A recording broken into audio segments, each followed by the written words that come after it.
Good afternoon. Good afternoon. All right, that sounds good. Some energy here. Welcome. I have to go through the protocol, and I'm particularly pleased to welcome our Vice Chancellor of the University of the West Indies, Professor Sir Hilary Beckles. Pro-Vice Chancellor, Board of Graduate Studies, Professor Audrey Henry Lee, and Pro-Vice Chancellor for Global Affairs, Ms. Andrea Maynard. Acting Deputy Principal of the Mona Campus, Professor Marvin Reed.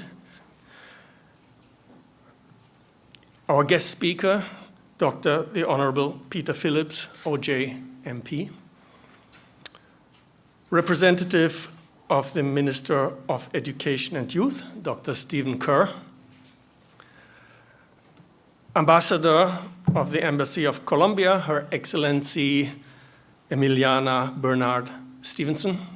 Pleased to meet you.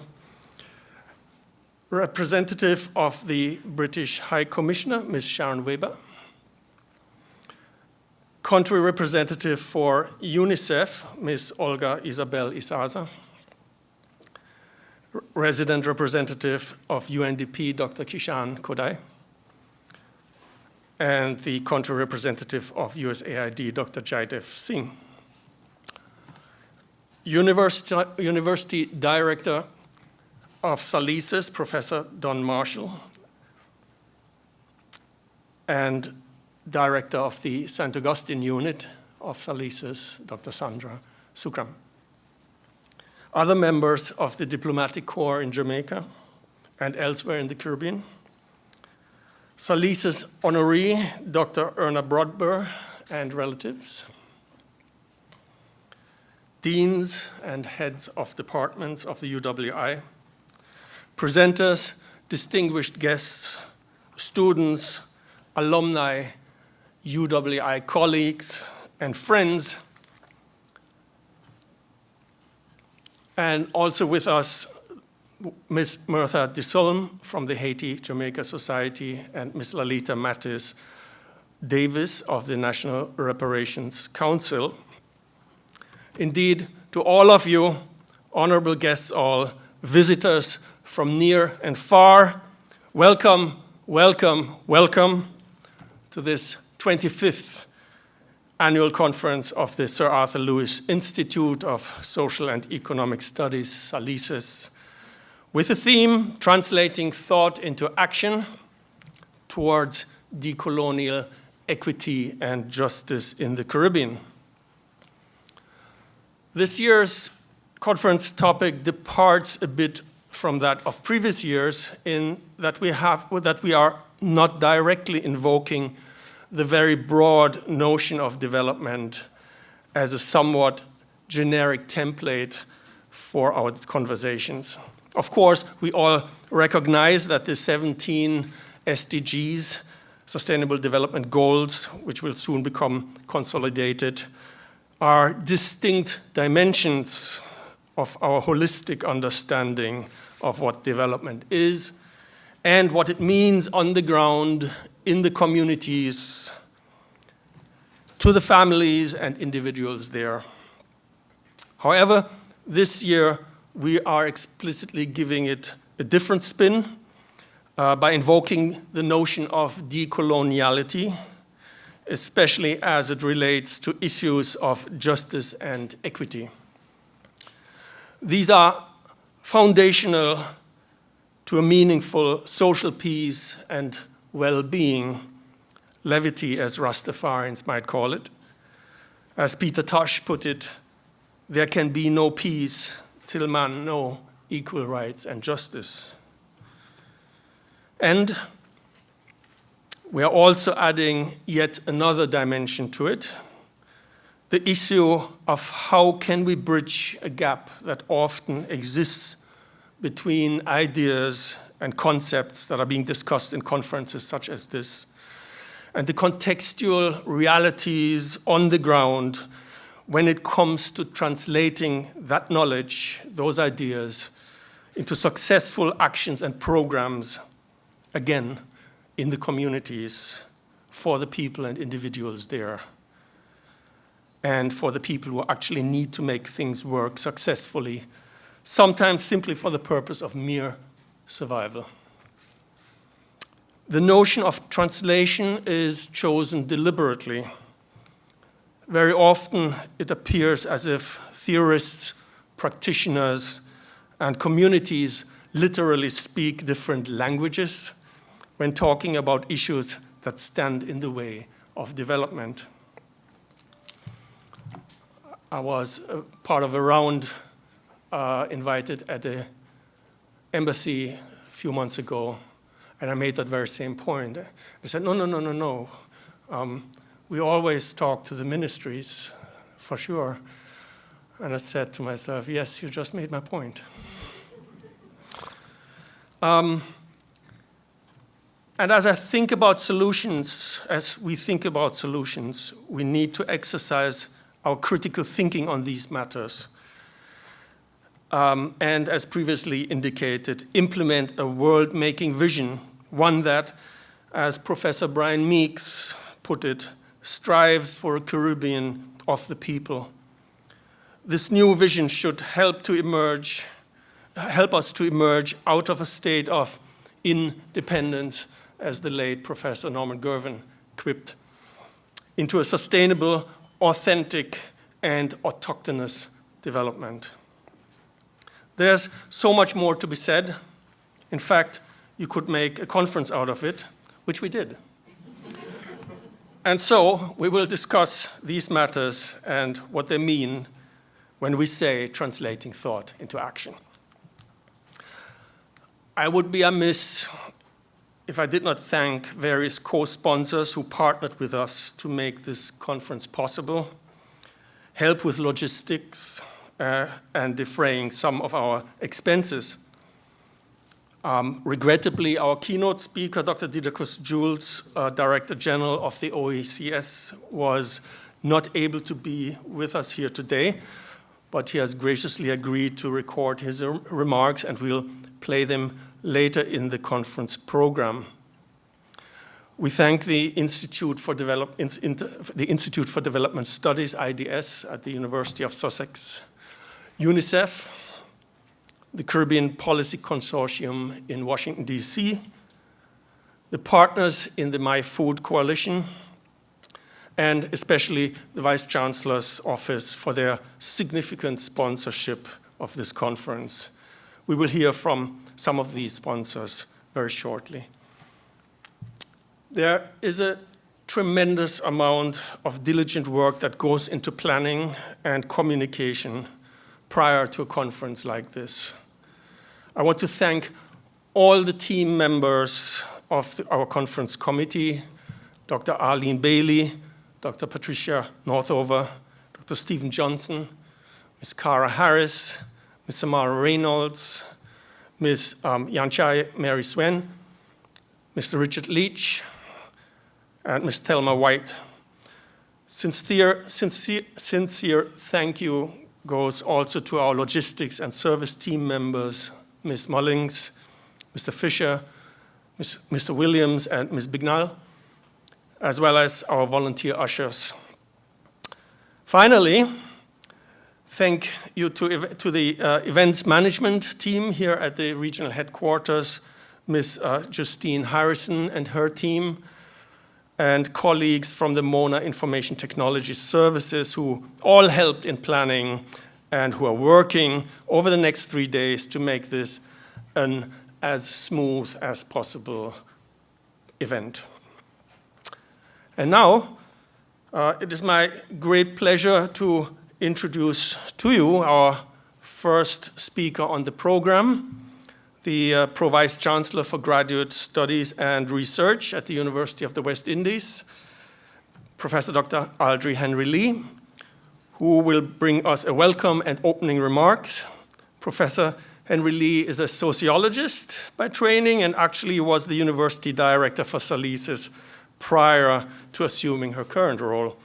Her work specializes in social policy and the situation of children and childhood in the Caribbean, and she's widely published on these topics. In fact, her book on social policy is entitled Pathways to Action.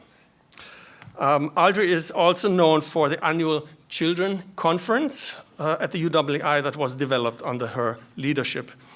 And I can't begin to tell you how impressed and proud I am of her every time she and I talk, because we were both in the same cohort of graduate students in the Faculty of Social Sciences here at Mona just a few years ago, it seems. Thank you for welcoming Professor Audrey Henry Lee on the stage. Thank you, Audrey. Thank you so much. I'm happy you didn't go on and on. I saw you had a longer sheet of paper.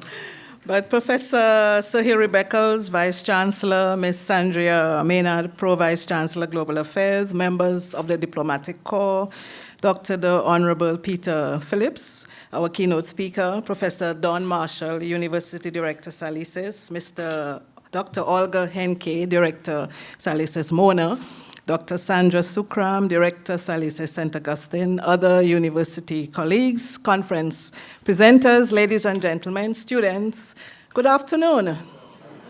Nice to see the room has filled up nicely.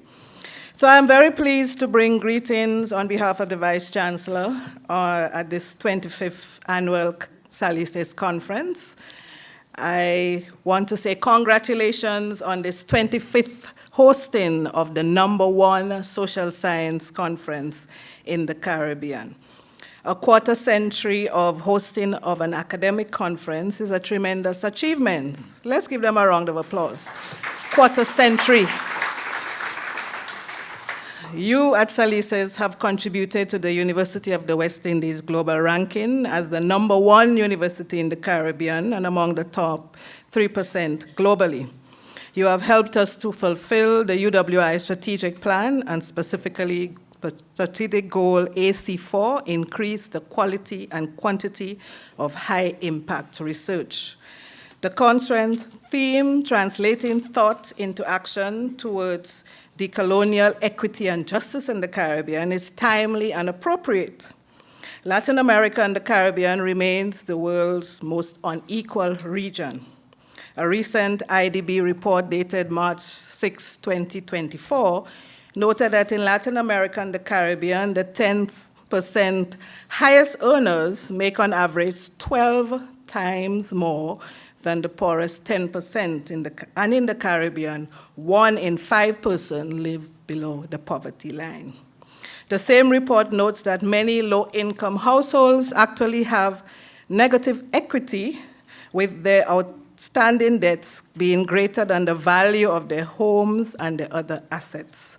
Intergenerational inequality is rampant, and poverty and deprivation are usually inherited. Ladies and gentlemen, our Caribbean countries have all committed to the fulfillment of the UN 2030 agenda, promising to leave no one behind. But there is growing evidence that in 2030, there will be thousands of persons in the Caribbean who will be left behind. Within our Caribbean countries, beautiful with magnificent sunsets, lush vegetation, and tranquil beaches, there are millions of individuals who will never realize their full potential. The marginalized include children, female-headed households, unemployed youth, urban and rural poor, and the list goes on.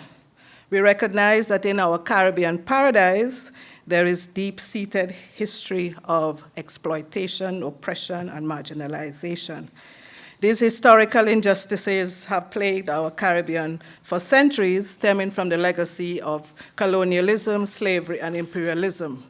Racial discrimination, gender inequality, injustice in the criminal justice system, violation of the rights of immigrants, economic injustice, disability discrimination, and environmental injustices are just some of the examples of injustices that are embedded in our beautiful Caribbean region. Ladies and gentlemen, while we boast of high enrollment rates at the primary school level, our CSEC results indicate that there is much work to be done at the secondary school level, with approximately 28% of all candidates who sat CSEC between 2018 and 2022, not passing one subject. In 2023, only 65% passed English language and 33% passed math. Not surprisingly, the Planning Institute of Jamaica 2022, the Jamaica Survey of Living Conditions, remarked that 65.2% of the working age group, 25 to 54 years, possess no academic certification. Life expectancy rates in the Caribbean are commendable. However, our Vice Chancellor has repeatedly lamented that colonialism has left a legacy of diabetes and hypertension and continues to plague the people of the region. The VC pointed out that more than 60% of all the persons in the region over the age of 60 either have hypertension, diabetes, or both. The VC has bemoaned the billions of dollars that are spent each year dealing with the consequences and legacies of an enforced diet of sugar and salt to which the people of the region are now addicted. Professor Beckles continues to call for reparatory justice to account for the forced displacement of over 12 million people from the African continent by European colonial powers and over 350 years of enslavement and unpaid labor by them and their descendants. The VC reminds us that this enslavement and exploitation have significantly contributed to the rapid development and accumulation of wealth held today by European nations, private corporations, and individual families. So while we worry about our health, we also have to think about our physical and mental safety. Crime and violence retard our economic progress. An IMF 2017 report estimated that the cost of crime in the Caribbean is as high as 3.7% of GDP. Jamaica, as we know it, with all its great talent in sport, in music and dance, has the highest homicide rates in Latin America and the Caribbean. Indeed, the Jamaica Constabulary Force reported that 1,393 persons were murdered in Jamaica. And while we grapple with man-made problems, climate change continues to pose a grave threat to the Caribbean. Cavello et al. 2021 noted that in Haiti, in 2021, the earthquakes and the tropical storm Grace amounted to an estimated economic damage of 1.6 billion or 9.6% of GDP. I could go on and on, ladies and gentlemen, but I know you have a guest speaker and I don't want to offstage him. But I am pleased to see that our presenters will address all these issues that I have spoken about and more. I note the inclusion of issues of food insecurity, artificial intelligence, governance, and reparatory justice. I laud the inclusion of discussions on the situation in Haiti. I was very pleased to see that on the program, because we know that Haiti is still being punished for being so audacious to seek economic and political freedom. So we cannot leave our brothers and sisters in Haiti behind. And let us do all what we can, ladies and gentlemen, to promote equity and justice in Haiti. So congratulations to SALISES on a very timely themed conference. I will conclude now. On behalf of the Vice Chancellor, I wish you an intellectually stimulating conference. I look forward to the publications and the further research emanating from these discussions. I urge you not to present your research only in peer-reviewed journals and articles and books, but also to prepare policy briefs to submit to our CARICOM governments. Be creative and use your research findings as promotional material for advocacy for positive change. Prepare podcasts, simple did you know social media blasts that are user-friendly and that the ordinary men, women, and children can understand. The theme of this conference, translating thought into action towards decolonial equity and justice in the Caribbean, is very important. But translating thought into action is extremely difficult. It requires us to challenge the status quo and dismantle systems of oppression that perpetuate inequality. Ladies and gentlemen, I was given 5 minutes, so let me end by reminding all of us that attainment of equity and justice is everyone's responsibility. Let us take collective action. Let us, in all our daily actions and activities, promote justice and equality for all. The translation of thought into action begins with each and every one of us. All the very best for a very successful conference. I thank you.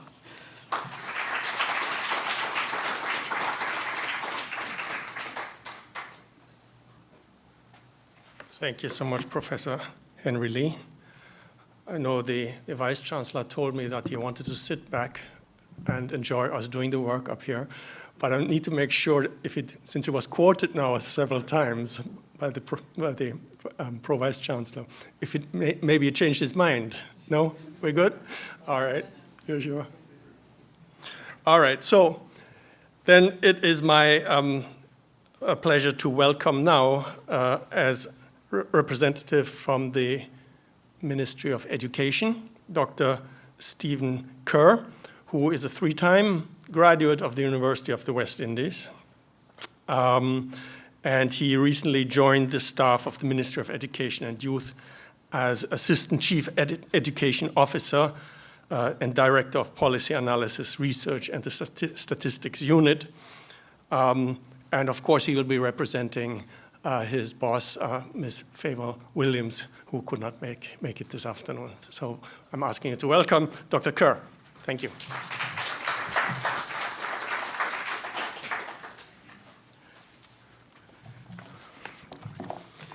Good afternoon. Good afternoon.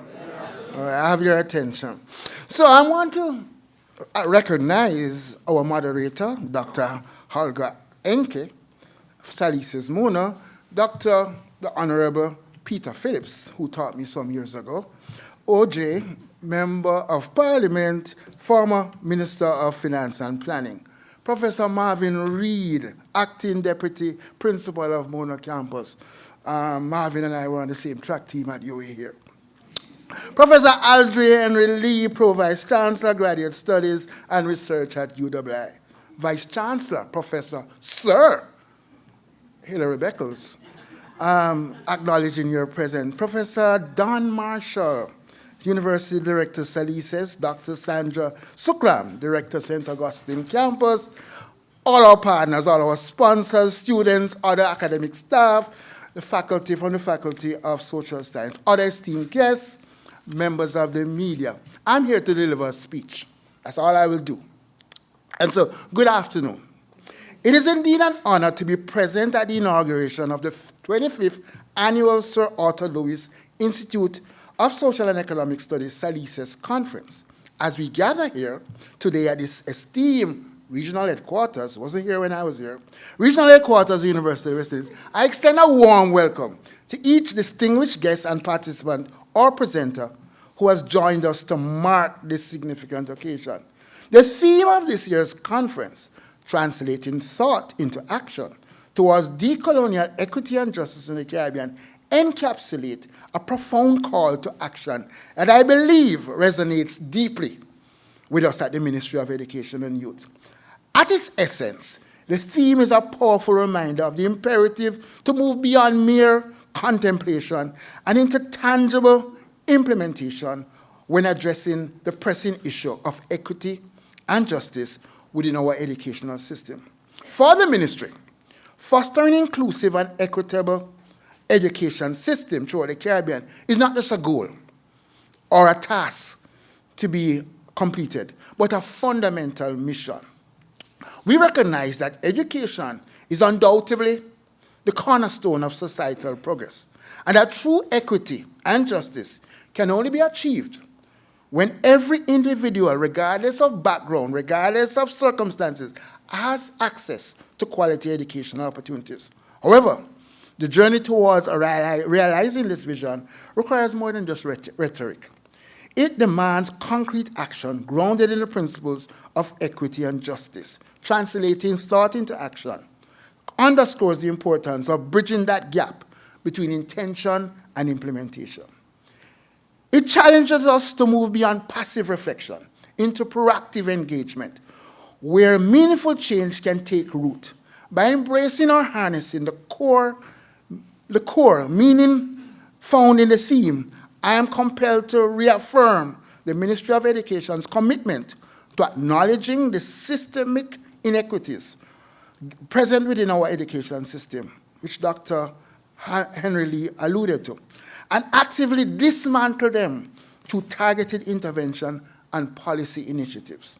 Moreover, I would be remiss if I did not acknowledge the emphasis on decolonial equity and justice, which highlights the need to confront and redress the historical legacy of colonialism that continues to shape our educational landscape. It compels us to critically examine existing power structures and knowledge paradigms with the aim of fostering a more inclusive and culturally responsive approach to education. In doing so, we acknowledge the diversity of voices and experiences within the Caribbean, ensure that all learners feel seen, heard, and valued within the educational context. In essence, it's safe to say today's occasion serves as a rallying cry for collective action and transformation within the realm of education. The rationale for today's celebration should also challenge us as academics and educators to confront the status quo, question prevailing norms, and actively work towards building a more equitable and just educational ecosystem for present and future generations. As custodians of education and champions of youth empowerment, I urge all of us to embrace this call to action wholeheartedly, recognizing it's a pivotal opportunity to effect change, positive change, and shape a brighter future for the Caribbean.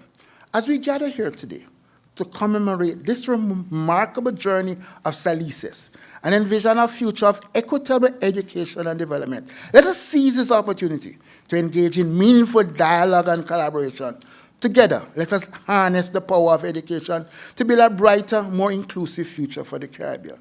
In closing, I would like to express my sincere gratitude to all our sponsors, partners, participants for their utmost support and dedication in advancing education and development in the Caribbean. May this conference serve as a catalyst for positive change and transformation in our region. Let's all acknowledge the pivotal role that SALISES is playing in shaping the educational landscape in the Caribbean. Thank you, and may we continue to work together towards a future where every individual is afforded the opportunity to thrive. Thank you very much.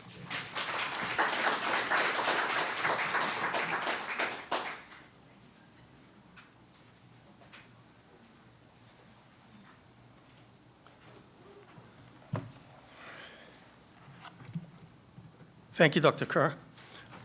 We will now hear from the Mona Campus Acting Deputy Principal, Professor Marvin Reed, who will bring us greetings on behalf of Principal Denzel Williams, who is traveling and unfortunately couldn't join us today. Professor Reed is a medical doctor and is the director of the Tropical Metabolism Research Unit and an associate lecturer in the Department of Community Medicine and Psychiatry. He's also the former director of the Sickle Cell Unit. Please help me to welcome Professor Reed.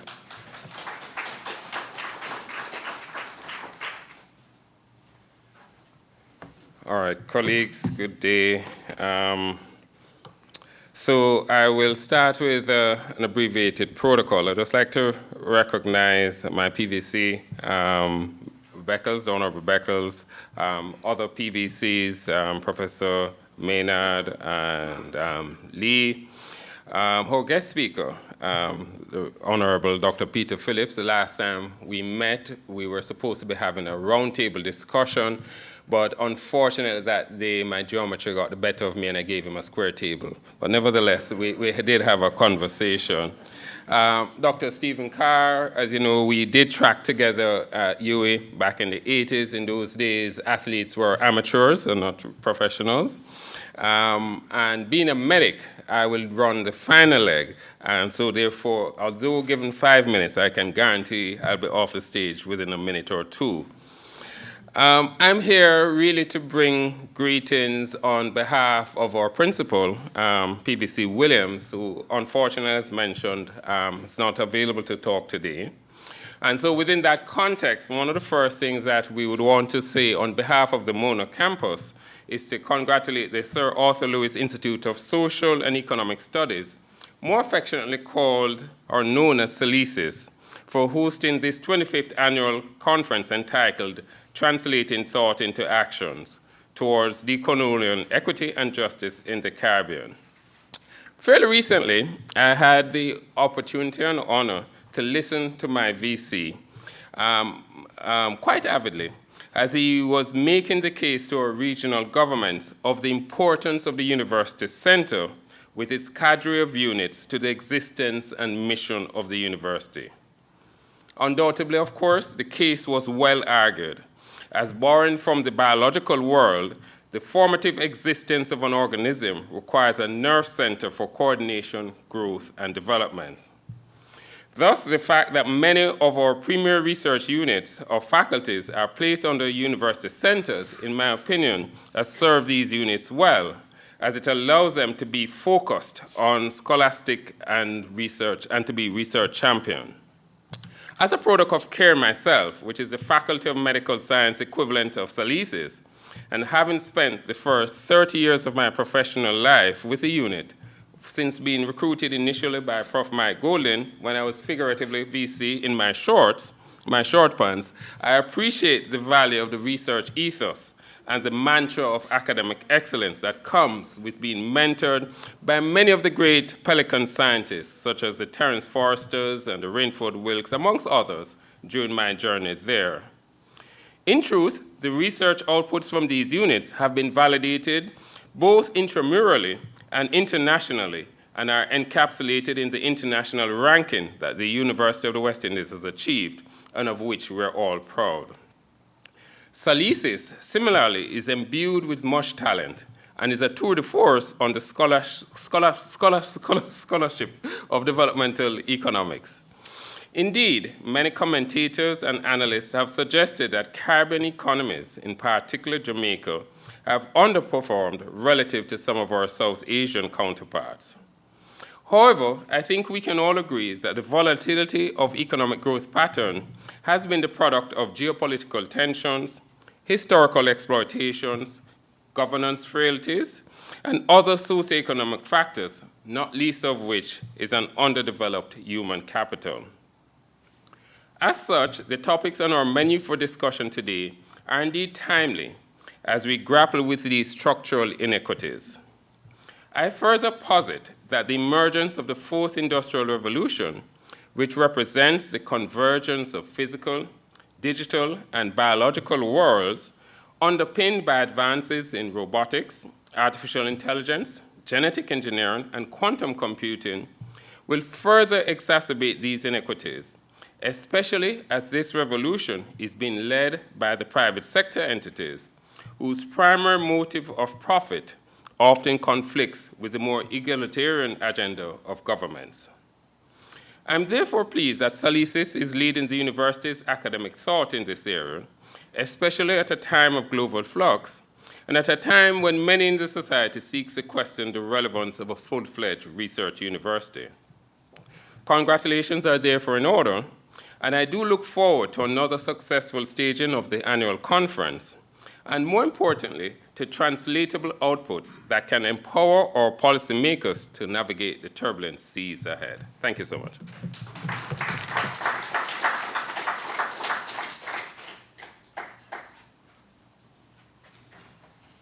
And thank you, Professor Reed.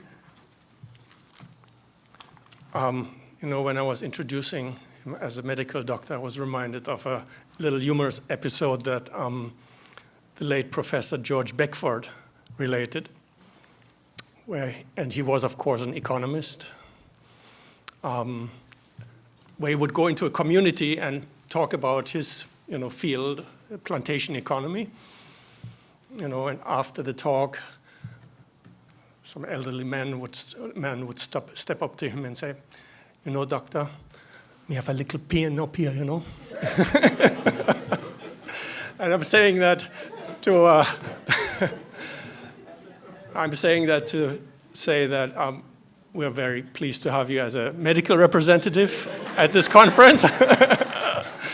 and also to underscore the point that decolonial equity and justice are, of course, also issues that touch on the medical sciences, which are themselves central also to sustainable development in this region. Right? So thank you again. At this point in the program, I would like to invite brief remarks from our sponsors. Thank you. And I would like to ask on Dr. Kishan Kudai, who is the representative for USAID. I'm sorry, misspelled. UNDP. Sorry for that.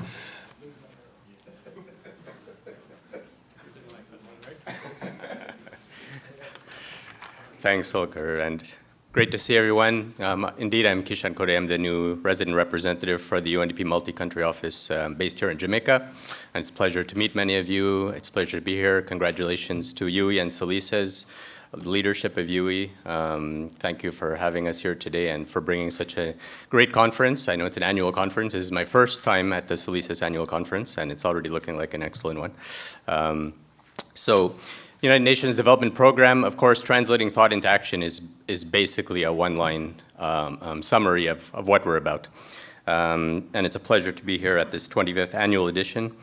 UNDP's multi-country office based here in Jamaica supports cooperation across Bahamas, Bermuda, Cayman Islands, Jamaica, Turks and Caicos, and across various issues: poverty reduction, combating inequality, advancing gender equality, access to justice, enhanced governance, climate action, ecosystem resilience, and numerous other issues, together with our sister UN agencies, which we come together to advance the UN Sustainable Development Agenda in Jamaica and neighboring countries.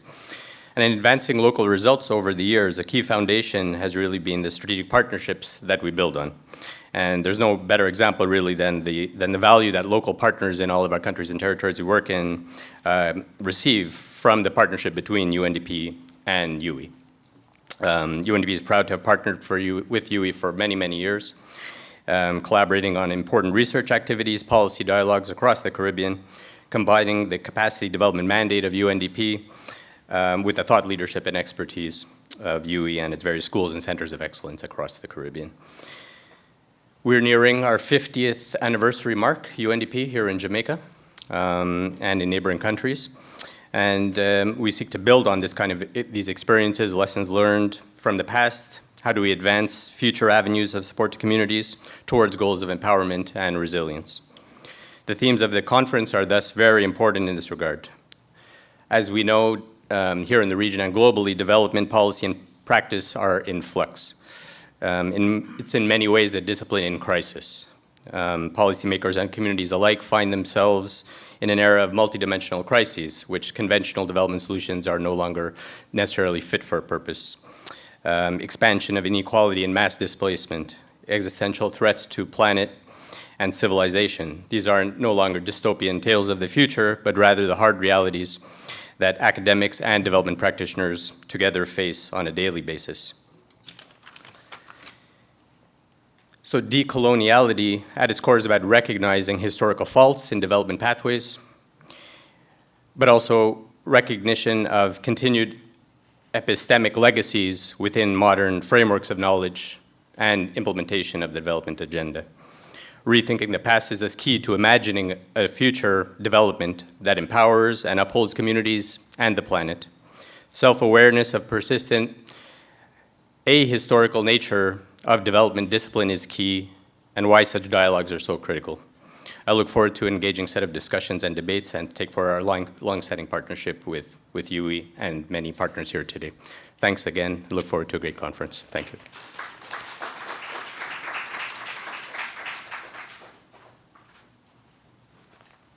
That was the representative of UNDP in Jamaica, Dr. Kishan Kudai.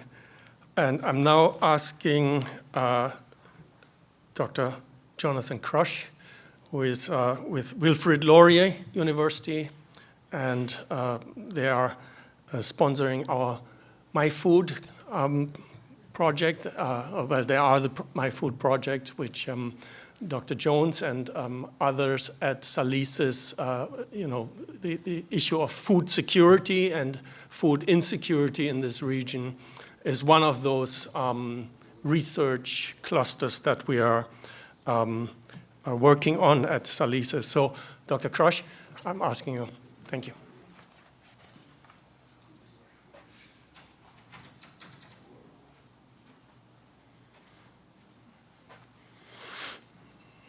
Thanks very much.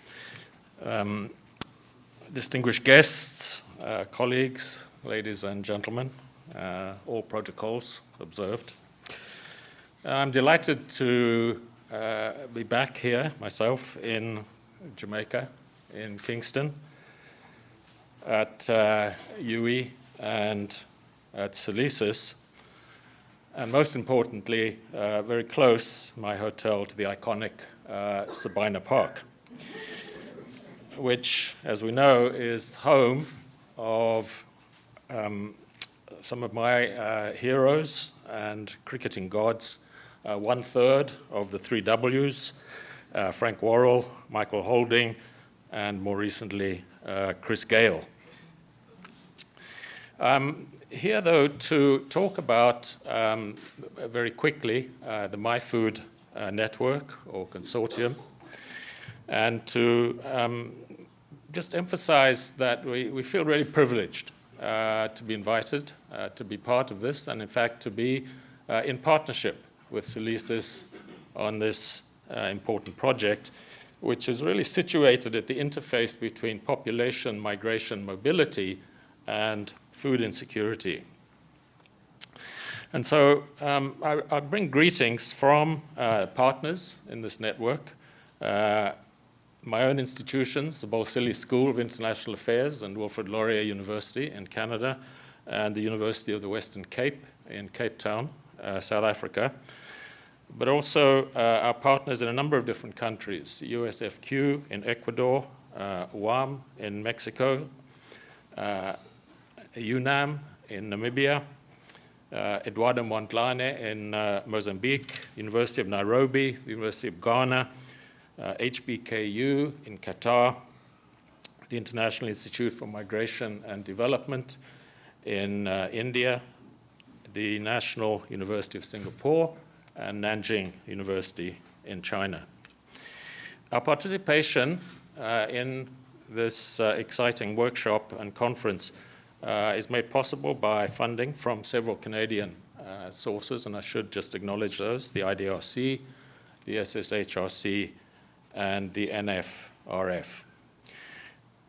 So we're really honored to be here and to participate in the round table on Friday and one of the panels, and to take part in this critically important conference.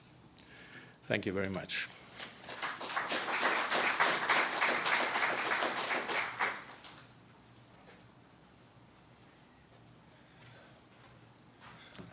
Thank you, Dr. Krosch. It would now have been my particular pleasure to present to you one of our social science students, Ms.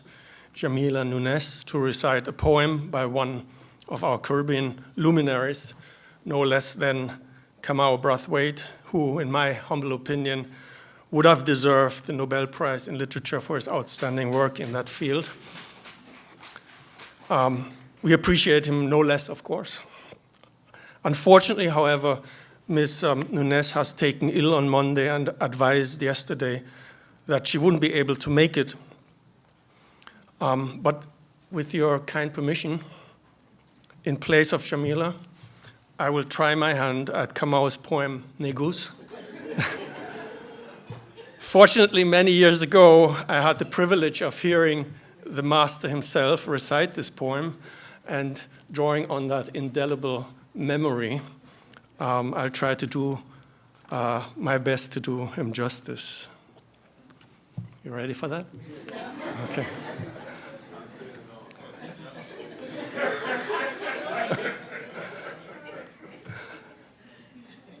Negus. It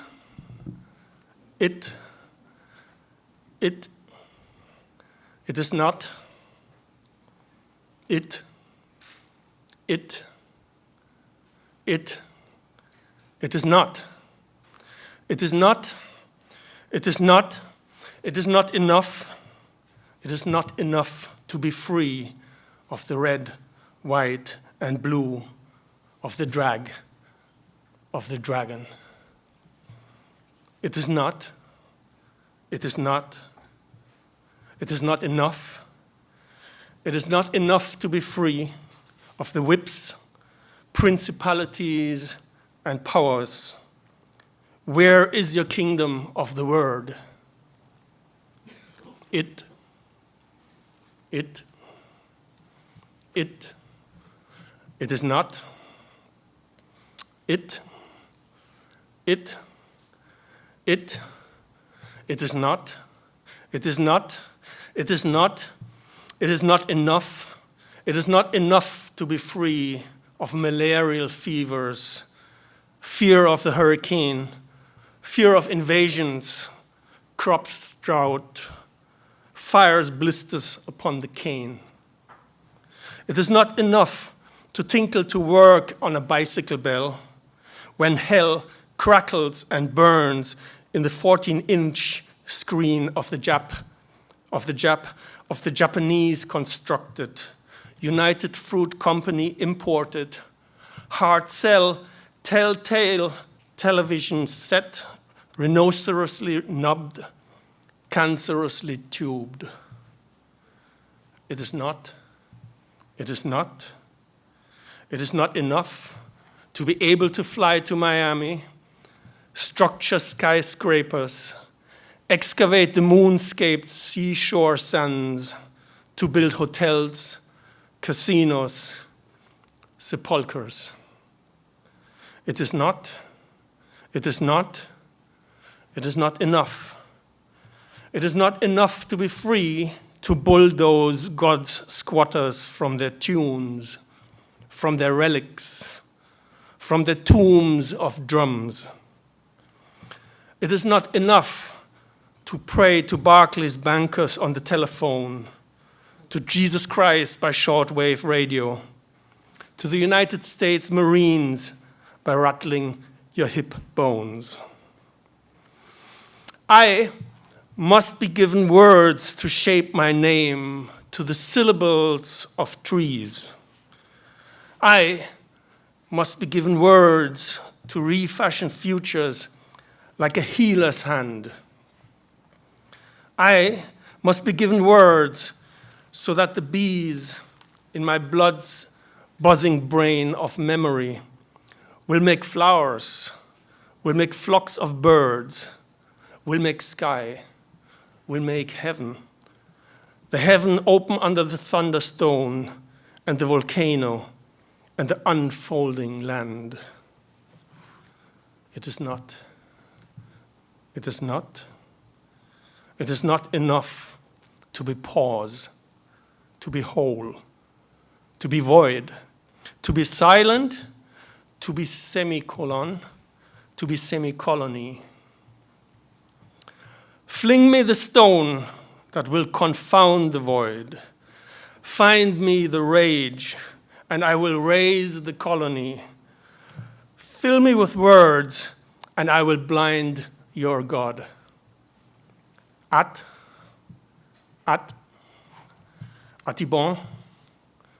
legba, Atibon legba, ouvri bailli pour moi, ouvri bailli pour moi.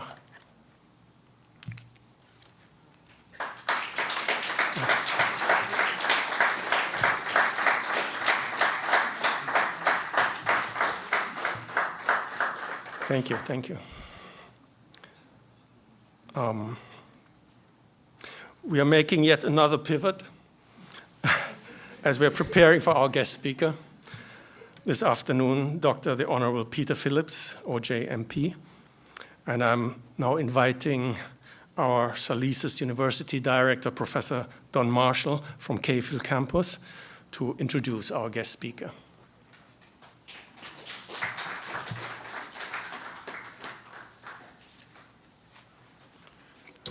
Thank you very much, Holger. Although protocol is established, I want to acknowledge the presence of our Vice-Chancellor, who has graced us today, and much to our delight. I also want to acknowledge the presence of the guest speaker, Peter Phillips, the Honourable Dr. Peter Phillips, who I want to say, some political scientists who've gone the distance of achieving a doctorate and engaging in scholarly work would look to Peter Phillips and imagine themselves in a parallel universe making a similar transition and moving from the book, as it were, into public life in the way in which he has. Dr. the Honourable Peter Phillips, you see, Order of Jamaica, a Member of Parliament, holds a bachelor's degree in economics, a master's in government from our University of the West Indies, and he holds a doctorate in sociology from the State University of New York at Binghamton, United States, where he studied under Professor Immanuel Wallerstein. Now, Professor Immanuel Wallerstein is like a god to many sociologists and political scientists. So to be sitting at his feet and then going on to become a lecturer in government and politics at what was once our consortium graduate school, I'm proud to say our, because the consortium graduate school is sort of absorbed within the SALISES structure. It's disappeared by name, but its spirit, its soul still lives, resides within us, in that our MSc Development Studies program has its genesis in what was the consortium graduate school. So while we don't know the name anymore, its program continues under the Sir Arthur Lewis Institute. In fact, that merger in 1999 led to the name change. We moved from being the Institute of Social Economic Research to become a research institute under the name and distinction of Sir Arthur Lewis. So, as I said, he's lecturing in government and politics at our consolidated graduate school. He's previously written and published on issues such as national world identities and the interstate system. And to prove he was a good student of Immanuel Wallerstein, he would publish work in the political economy of Jamaica's foreign relations, the world system, without a hyphen, Westminster politics in Jamaica, and 20th century social movements in Jamaica. Now that's a side we can identify with in this room. But most Jamaicans know him affectionately for his other side. And Dr. Phillips has a distinguished career as a Jamaican public servant, working as the Member of Parliament for St. Andrew East Central since 1993. He's the former president of the People's National Party and former leader of the opposition in Jamaica. He served as Minister of State in the office of the Prime Minister until 1991, when he was appointed the People's National Party General Secretary and Minister of Special Projects in the office of the Prime Minister.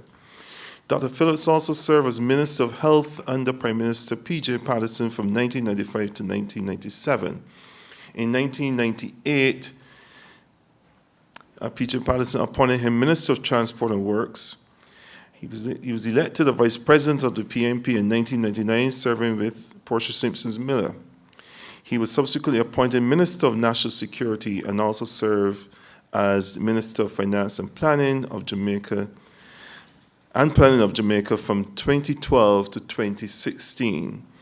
So he's our special guest speaker today, and he's speaking to the topic, the search for growth and social equity, the persistent conundrum. Welcome home.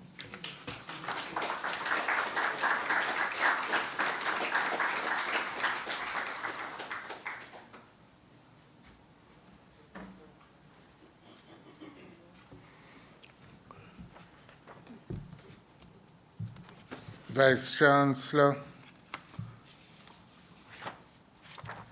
other members of the leadership of the University of the West Indies, Pro-Vice-Chancellors, Mr. Moderator, Director of ISA, university director, campus director,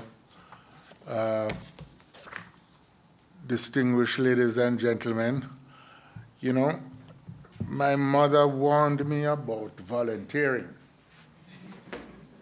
Well, things it's been a weakness of mine. She warned me when I agreed to accept Michael Manley's offer to join the government in 1989. She thought I was leaving a better job at the University of the West Indies. I assured her it would be for a few years if the government lasted. It turned out that, well, I'm still on that leave I asked Alistair McIntyre for. And then when this weakness, which is my penchant, continued to dog me, because when Holger Henke told me he had a difficulty because his guest speaker was unable to take up the remit, and he was in a difficulty, and I said, okay, I would join him. But when I heard the topic, I found that it was quite a grand theme and somewhat intimidating. But I felt I owed ISA, well, in my mind, SALISES, which still is fixed in my mind as ISA, Institute of Social and Economic Research, a debt of gratitude. And the reason why I feel that way goes back decades, 1972 or thereabouts. I had, simply put, after a somewhat checkered career as an undergraduate, marred in the view of some by too much student activism, too much protesting, and too much general skylarking, I was able to find my way back to the university. Really, I think I was the only administrative assistant to a faculty that required the permission of the vice chancellor to be employed. And having got 3 months probation, then 6 months probation, in the end I went to the vice chancellor and said, why me? Why so much? It turned out that I got appointed to the post, but then decided, you know, I was going to stop the skylarking and start some studying again. And decided to audit some courses in social sciences while working in this other faculty. And the vice dean to whom I reported in the I guess the institution was not fully decolonized, said to me, are you working or are you studying? So I said, put it that way, I'm studying, and I resigned. I had no idea where I was going to get my next paycheck from.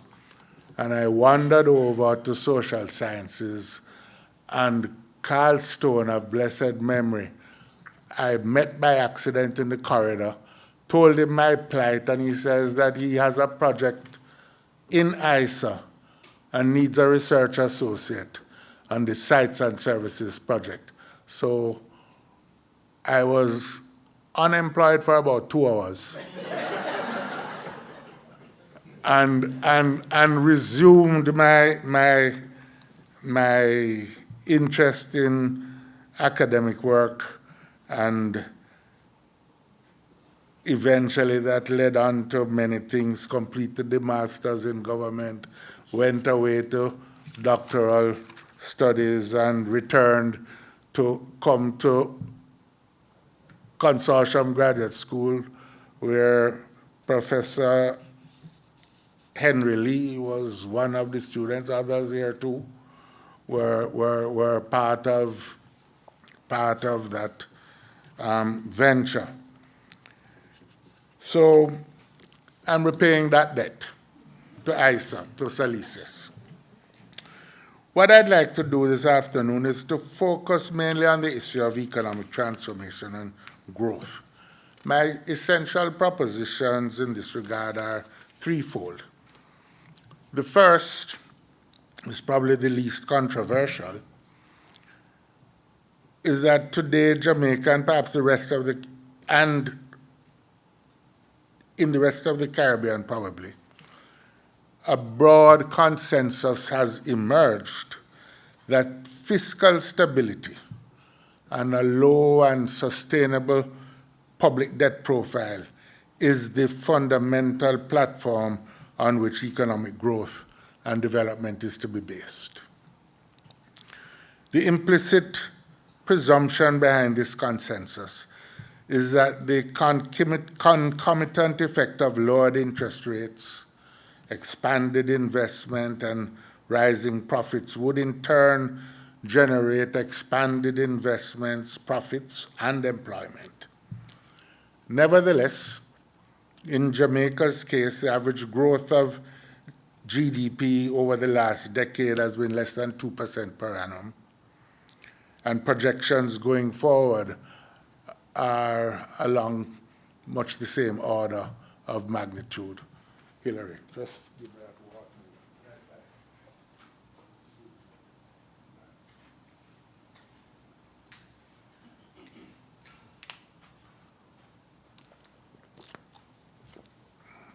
The second proposition, likely to be more controversial, is that in the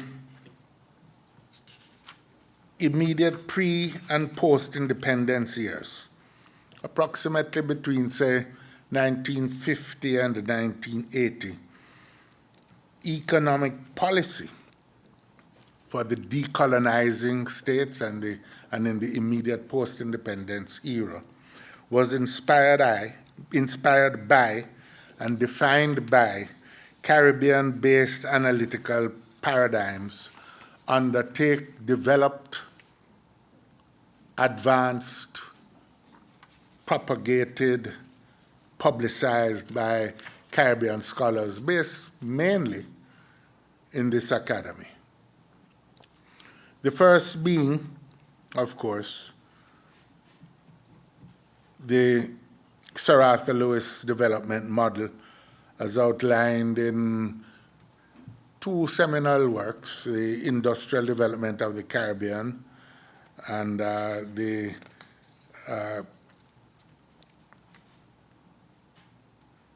Economic Development in the Context of Unlimited Supplies of Labor. Following intensive critique, the Lewis paradigm was superseded by the prescriptions of the so-called plantation school of economic analysis. Finally, and arguably the most controversial of my propositions here today, is a suggestion that one consequence of the absence of a Caribbean-centered economic paradigm at the center of local policymaking may account in part for our failure to develop a consensus around a national growth strategy which takes account of the specific societal idiosyncrasies of Caribbean economy and society.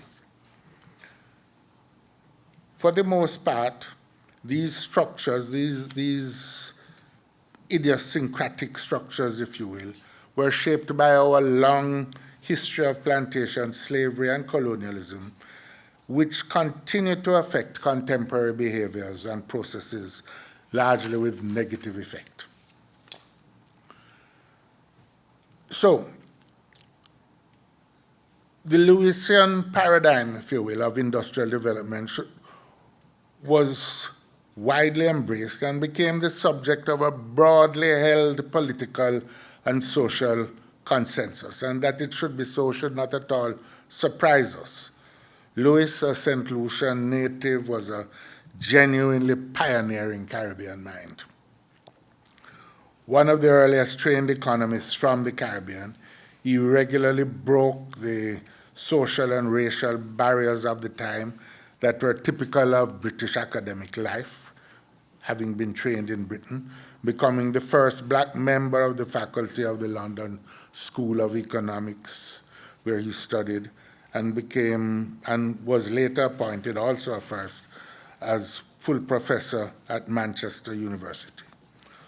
Lewis qualifies as one of the fathers of modern development economics, and the practical, political, and social import of his ideas placed him firmly in the camp of the anti-imperialists and nationalists, seeking the dismemberment of the old colonialist structures of the world economy. For Jamaica and the Caribbean, as I mentioned, the two seminal publications outlined his proposition with respect to economic development. Industrialization in the Caribbean and development with unlimited supplies of labor set out the essentials of his perspective.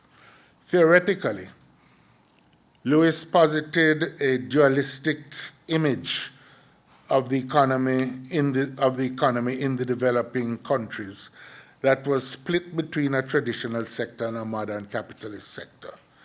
At an early stage in the development process, the capitalist sector, in his view, benefited from the unlimited supply of labor from the traditional sector, and as a consequence is able to expand without the need to raise wages. On the assumption that capital earned thus is reinvested to the point where the supplies of labor from the traditional sector is exhausted, leading ultimately to the unification of the labor market and thereby leading to behavior, investment behavior, typical of developed countries. The proposition behind this was that we should seek to incentivize investment in the modern capitalist sector, essentially. The policy model advanced was pioneered in Puerto Rico's Operation Bootstrap. Developing states should incentivize investment drawn from the developed countries into the industrial sectors of their economies as a means of kickstarting the process that would lead to steady increases in productivity, which are the essential heart of the development process. Lewis was well connected with the first generation of Caribbean leadership. He was vice chancellor here from 1959 onwards, well, till 62 thereabouts. Had multiple conversations with Norman Manley, but even before that was an influential and developed a long friendship with Eric Williams. And essentially, on both sides of the political divide in Jamaica, at any rate, this Lewis model guided early policy. I won't make any kind of political commentaries because some might argue that Manley even guided the policy before he was. And it's a serious proposition because he helped draft a lot of the legislation that gave rise to the Industrial Development Corporation, Agricultural Development Corporation. Nevertheless, the fact is that there was a consensus, no dispute, that what you needed to do was to invite foreign capital, and foreign capital poured in. Much of it, however, didn't have to do anything with the incentives, because in the case of oil in Trinidad and Tobago, it was the happenstance of geology, as was the case with bauxite, alumina in Jamaica. But capital did flow in, and in Jamaica, helped generate a manufacturing and an incipient tourism sector. And in those 20 years, between 50 and 1950 to 1970, Jamaica was the poster child of developing countries, having approximately 6% per annum growth of GDP at the time. Yet, despite the economic growth, it was clearly lopsided growth. And it was the lopsidedness, the rural-urban migrations, the development of what we now know as the ghettos in the urban capital in Jamaica, and the accentuation of the social inequalities that attracted the critique that was to be directed at that model.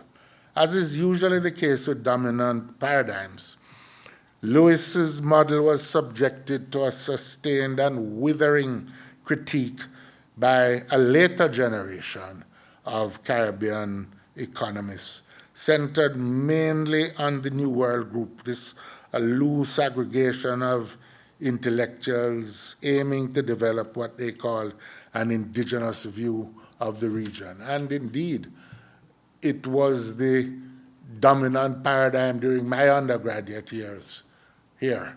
In fact, I wouldn't say the dominant paradigm, it was the only. It was the only paradigm effectively that we are being exposed to. The main focus of the critique was on the supposed notion of industrialization by invitation, a kind of epithet, disparaging term that was used to describe what Lewis was about. The dominance of foreign capital was, in the considered view of this new generation, the bane of Caribbean economic development. Lewis, in effect, was trying to reproduce the very history that had got us into this predicament in the first instance, which is to say inviting metropolitan capital, which was dominant during colonialism, and one might even say had been formed in the incubus of slavery to chart a path of liberation. It was a contradiction in terms and a moral obscenity from the point of view of the critique that was being offered by the plantation school economists. Moreover, in the modern context, they suggested, foreign corporate investment did not result in genuine innovation or the creation of new products and pioneering of new markets.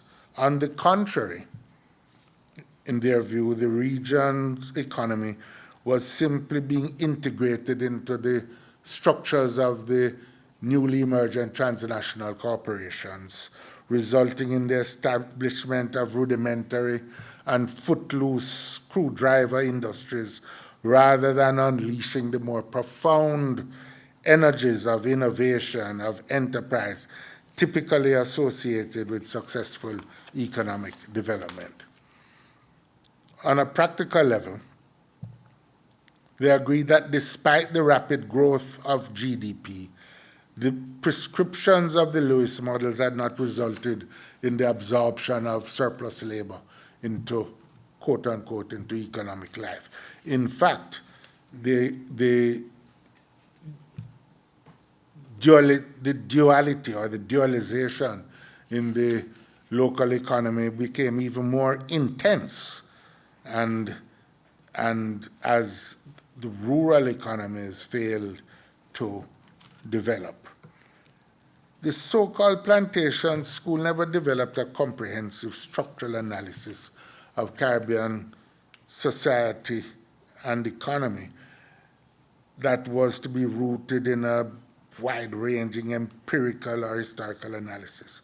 What is more, to the extent that it emerged at the same time as Latin American-based dependency analysis, much of its policy orientation was likewise drawn from that source without a concomitant intense empirical examination of Caribbean reality.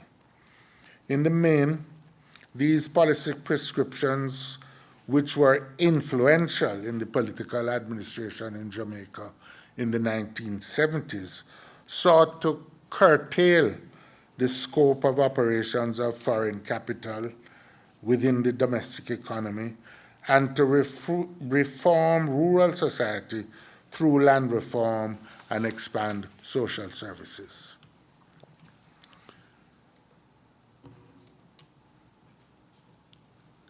While those were the policy prescriptions, the truth is that much of what occurred in the 70s in Jamaica and elsewhere in the Caribbean was not so much directed by the dictates of policy analysis, but more a response to developments that were taking place in the wider world economy, which needed which needed to be addressed very urgently. The dislocation in the world economy caused by the sharp rise in oil prices and other commodity prices placed substantial pressures on the Jamaican economy. With the concomitant rise in global interest rates, Jamaica's debt crisis began and grew rapidly. Debt payments doubled in value between 1977 and 1986 from 16% of the value of exports in 1977 to 35% of the value of exports in 1986.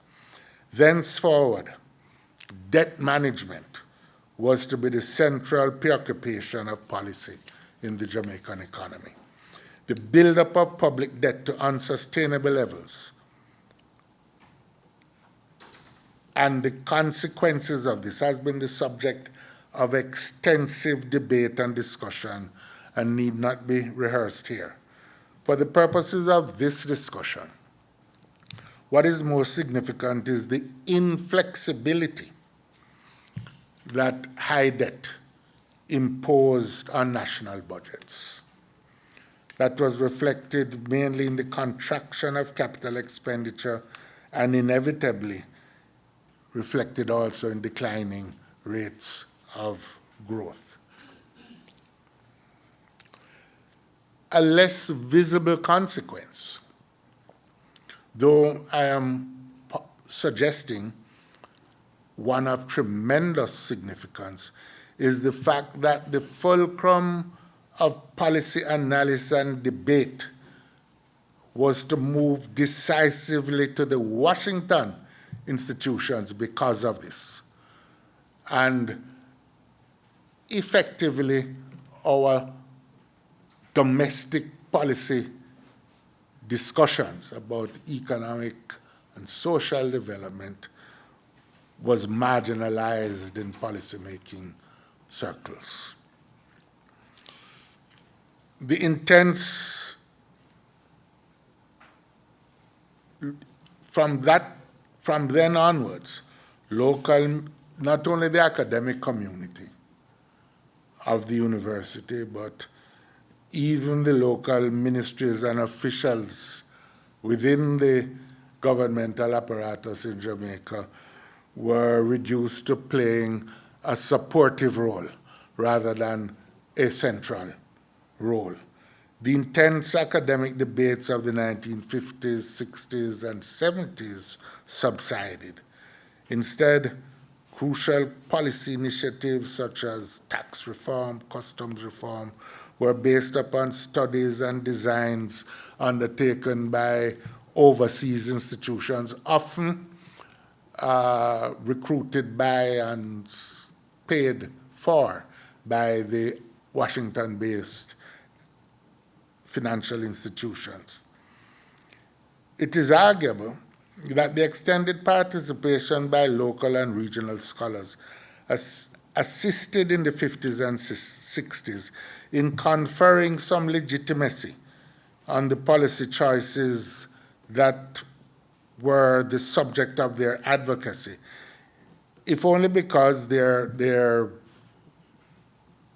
interest in national development was recognized by the general population. Having said this, it is not intended to minimize the value of the empirical research that was done, but it does highlight the value of the advocacy of a scholar who is rooted in the political economy of the national community. The current conundrum that Jamaica faces as a global community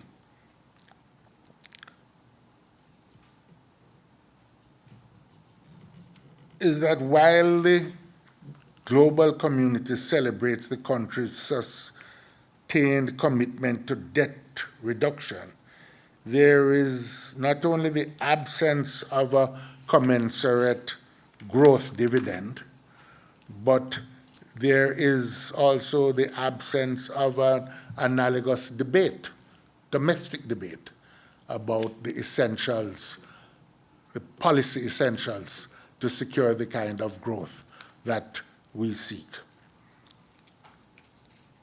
From one perspective, it's not surprising that we're not achieving the levels of growth, since the authorities, and including my period in the Ministry of Finance, have persisted in maintaining high primary fiscal surpluses in order to meet the fiscal rules, which require 60% debt to GDP ratios by 2026. Certainly, one could argue that in the early phase of the correction of the fiscal crisis, it may have been necessary, if only because without it we were not likely to get any support at all. Well, I put it in a typical British understatement. There was no money that was going to come unless we were prepared to run 7.5% fiscal surplus. Now, we were doing that in Jamaica, while the Greeks, you might remember, were rioting over a 3% fiscal surplus and causing consternation throughout Europe. But as the jackass said long ago, we're on a level.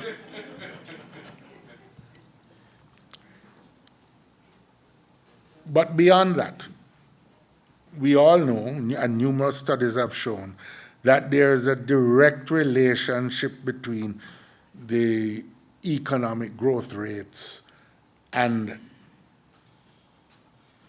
the existence of a large capital budget.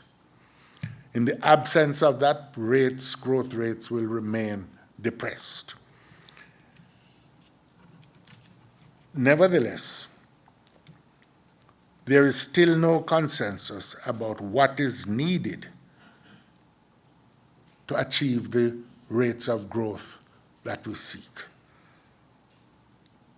No consensus exists between the main political parties, nor between the critical stakeholders such as trade unions or the private sector or other civil society groups as to the essential policy measures that would help place Jamaica on the path of sustained economic growth, higher wages, and greater levels of enterprise and innovativeness, which taken together define an economy in undergoing transformation. In part, the local debates were not only overcome by the fact of public indebtedness, but also I think we should take account of the fact that developments in the world economy generally helped move the development discussion beyond the contours of the discussions that were taking place during the period of the plantation school dominance and the dependency school analysis. There is an implicit notion that developing countries were caught in a low growth trap. That was almost a defining condition of the analytical propositions of the dependency school analysis.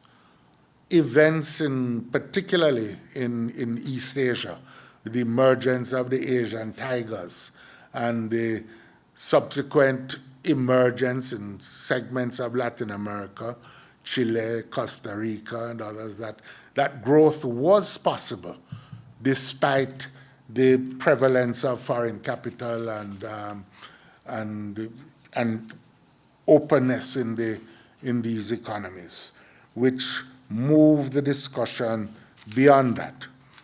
Foreign capital was to be welcomed, even if the terms of the invitation were to be scrutinized and negotiated. Similarly, we should welcome, especially in the context of an increasingly globalized world, we should welcome and be open to participating in global commodity and currency flows. Against this backdrop against the backdrop of changes in Jamaica's fiscal realities and the changes in the perspectives of development economics more generally, a perspective on the elements of growth was to emerge, even among the IFIs, and formed part of the general reform effort that has been undertaken since 2012. Among the elements, tax reform,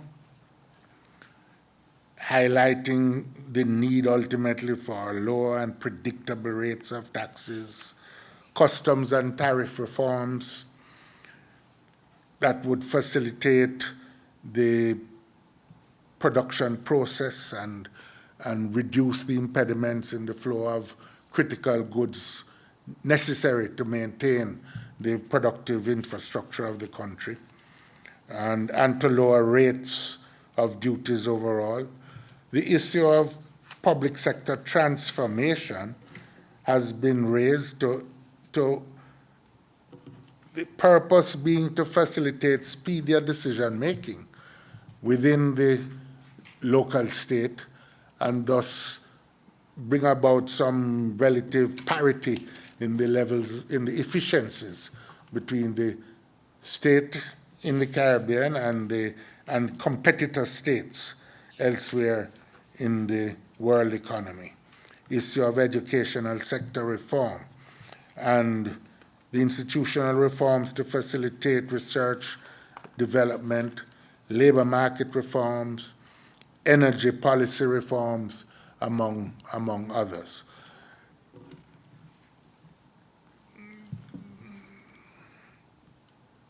These issues have long been the focus of public discussion. If anything, one of the questions that needs to be answered collectively is what accounts for the rigidity of our social and political and economic processes that have allowed many of these issues to have been around for so long without breaking through the barriers. There was a earlier colleague from Ministry of Education spoke, and there was discussion about the transformation to be made. I think Professor Henry Lee. We started an educational revolution in Jamaica in 1957 with common entrance, opening up the schools to those who could not pay. And yet, 60 years after, we still, despite opening the traditionalized schools, by and large, we haven't been able to create new high schools that have managed to achieve similar standards of output. for the children. And so we, in effect, have a two-tiered educational system reminiscent of colonial times, 60 years after the abolition of colonialism. We have, similarly, energy policy.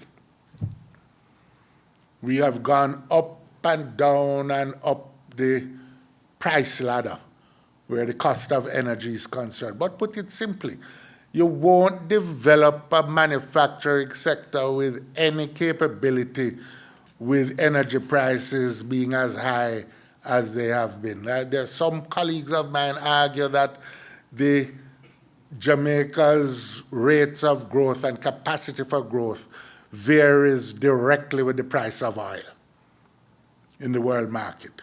But you have to be able, you can't compete with other countries, neighboring countries, producing energy at 7 cents US cents per kilowatt hour, and you are producing at 40 cents per kilowatt hour, and hope to be able to make an impact on growth in any particular way. We have had multiple reports of covering the issue of labor market reform. Professor Marshall Hall was chair of a group that reported on labor market reform. It reported, he has died, Lloyd Goodley, the other member, has died, I think, but no action on the report. So one of the things, no doubt, when ISA, our colleagues in ISA, may be interested in studying, is what accounts for this, you know, the term that comes to mind is probably impolite, constipation of policy-making activity in the Jamaican political economy.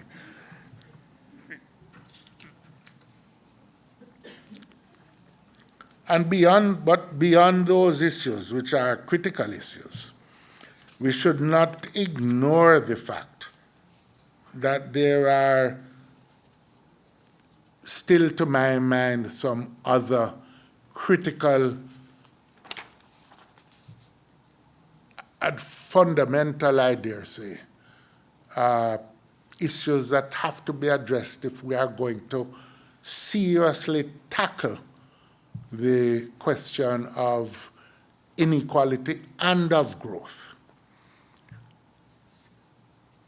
The central one, to my mind, centers upon the question of land and land reform. An issue, by the way, mooted by Lewis, concurred with by the Plantation School, and still unresolved. According to Government of Jamaica statistics, some 700,000 Jamaicans can be described as squatters. When we see the new census, we don't know when, but based upon the last one, that's about a third of the population. Now, that's on the residential side. And then you have the other fact that most of the producers of agricultural commodities, small cultivators, don't own the land that they farm. From the economic point of view, transferring the ownership to the hands of the people farming and to the people who live on the land would be a fundamental transfer of wealth instantaneously into the hands of the poorest segments of the population. they would immediately be able to participate in the financial system, to get loans from banks, to facilitate their business operations and the like. And so I say, you know, while my good friend Hilary Beckles and Vereen pursue the reparations from outside, this is a form of reparatory justice which local authorities can immediately embark upon, because those who are landless now are the legacy of the enslaved who were turned out of the plantations without compensation in 1838 and have bounced literally from pillar to post, generation after generation after generation. And we can correct not only injustice, but place a dent on the structures of inequality if we can just muster the energy to make this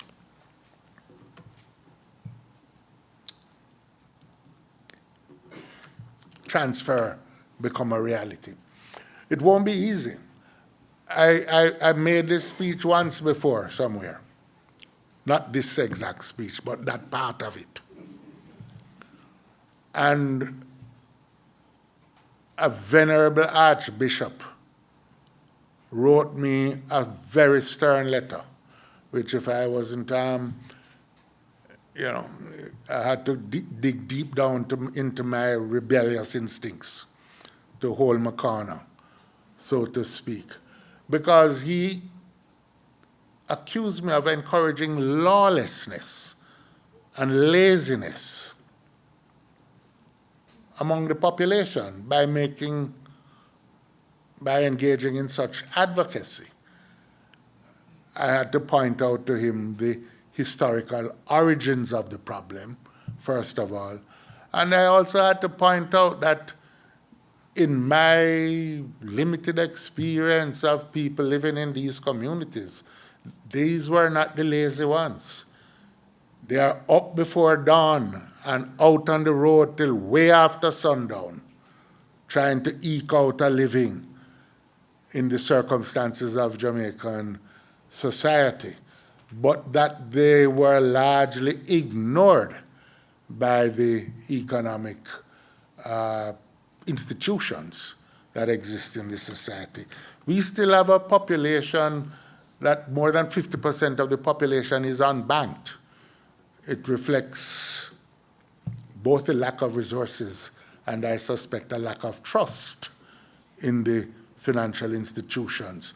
But it also is reflective of the absence of the possibilities of growing. The other critical dimension that I think we're going to have to tackle, unfortunately, development economics is moving beyond this, is to firmly eliminate the notion that we must make the market determine which sectors to take a chance with. You know, this idea of picking winners, which was frowned upon by the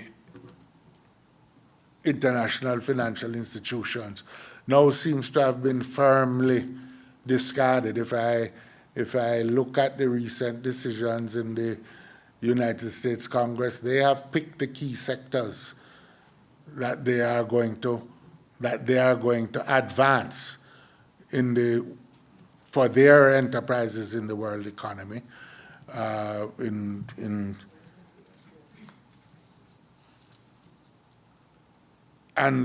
I think that is also the case in much of that industrial policy, which was deemed to be anathema some time ago, is now firmly back in vogue among development economists. And we have some hard choices to make.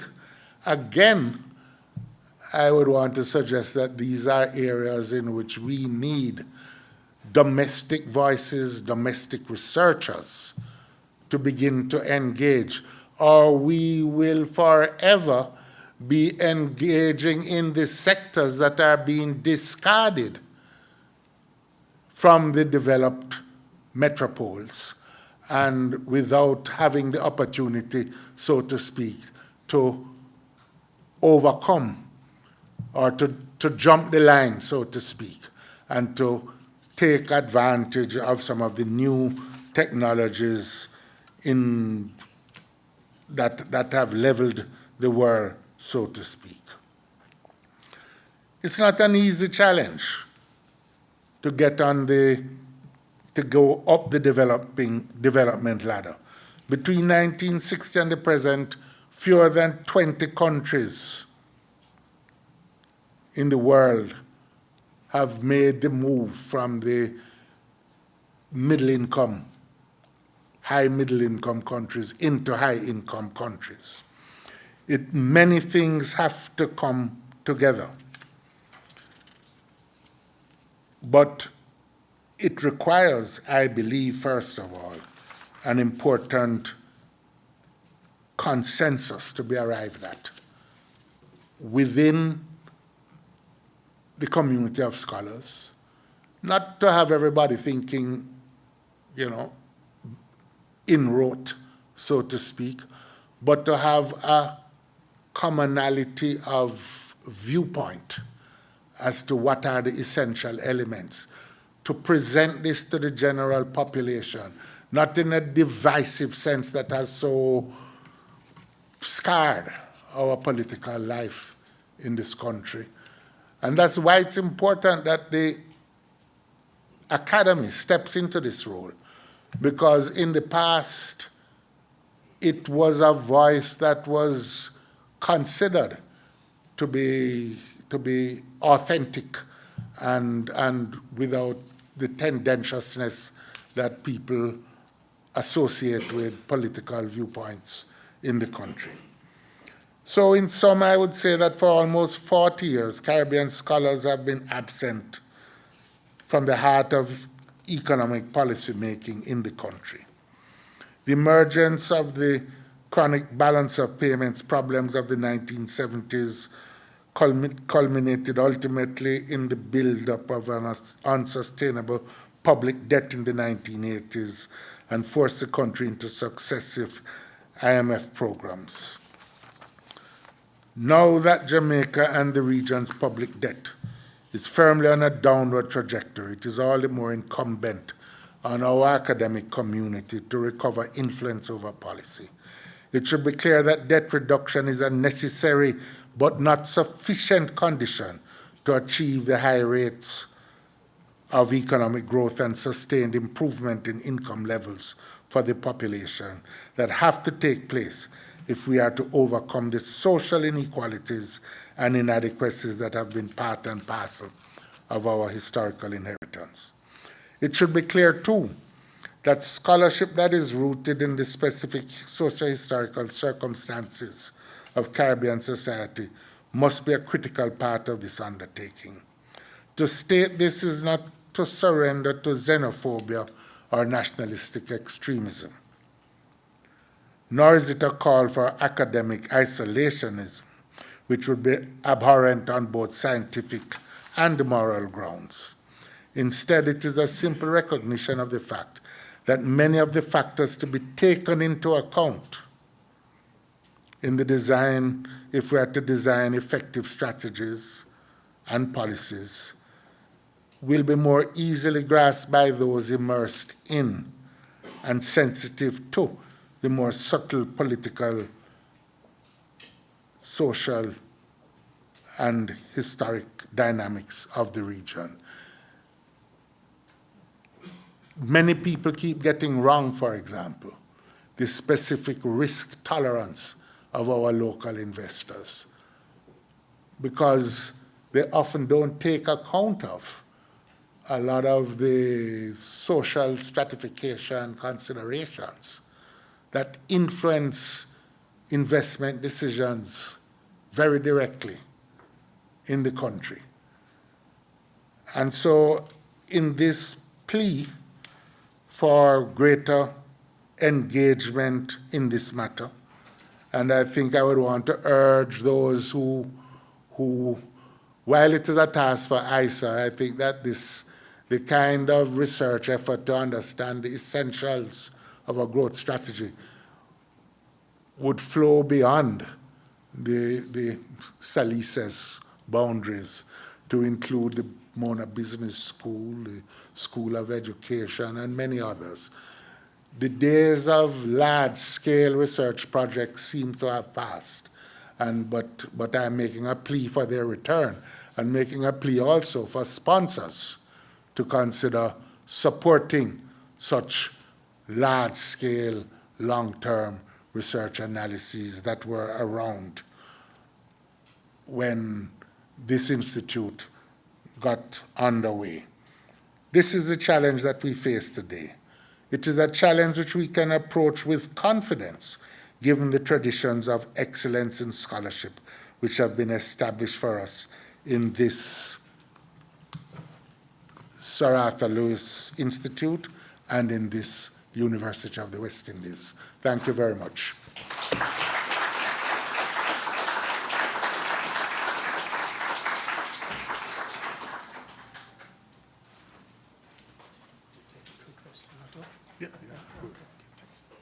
Well, thank you again, Dr. Peter Phillips. You have been very generous with your time and thoughts. Share with us.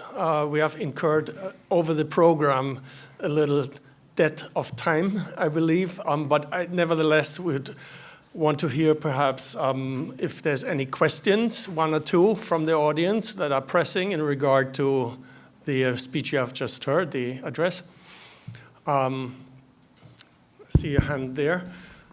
And while the gentleman's getting ready, I just add to one of your recent remarks that, you know, in terms of the role of the agriculture and land ownership, that was one of the cornerstones basis of development in Korea, South Korea, of course. And then they built on that, on top of it. Yeah.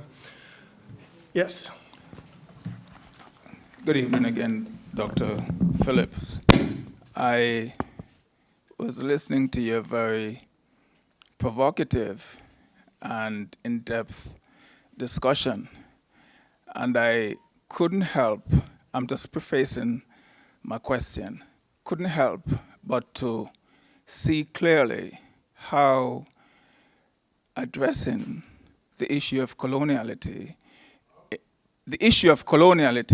with inequalities and injustice in the region has a basis in the self as a constitutive entity with consciousness.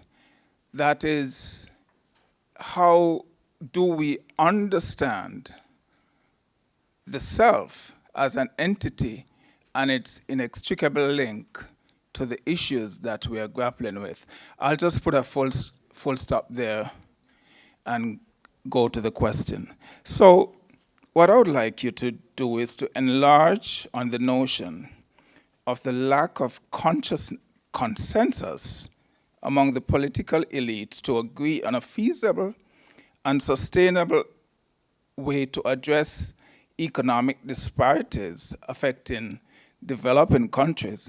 And if you would care to come back to address how does this lack of consensus contribute to the state of inequalities and injustices that is a reality in the region. Thank you.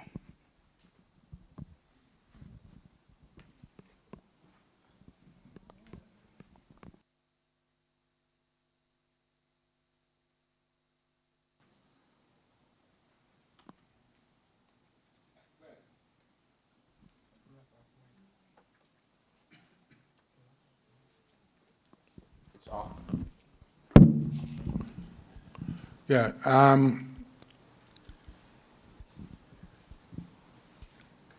it's a very important question, and I don't claim to have the answer. I think it needs to be, again, with the focus of serious research and analysis. But suffice it to say that,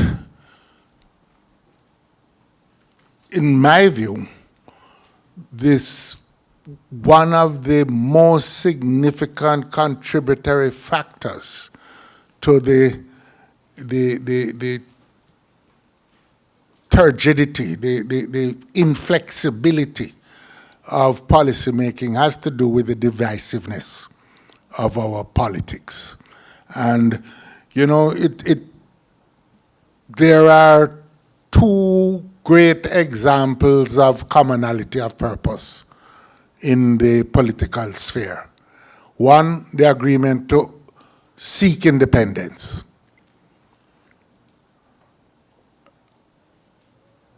There was a dispute about whether it should be as part of a wider Caribbean or it should be Jamaica focused. It ended up being Jamaica focused, and the leaders of both parties went over to London and made the agreement that gave us the constitution that we have now. Since then, we haven't been able to make even an agreement on how to reform the Constitution in any fundamental way, which is indicative of the problem that we identified. The second area of consensus really was the agreement to establish an election commission as the country drifted close to civil war in 79-80. And the elites, if you will, said, no, this is too far. I mean, I'm speaking as a participant, you know, but I think that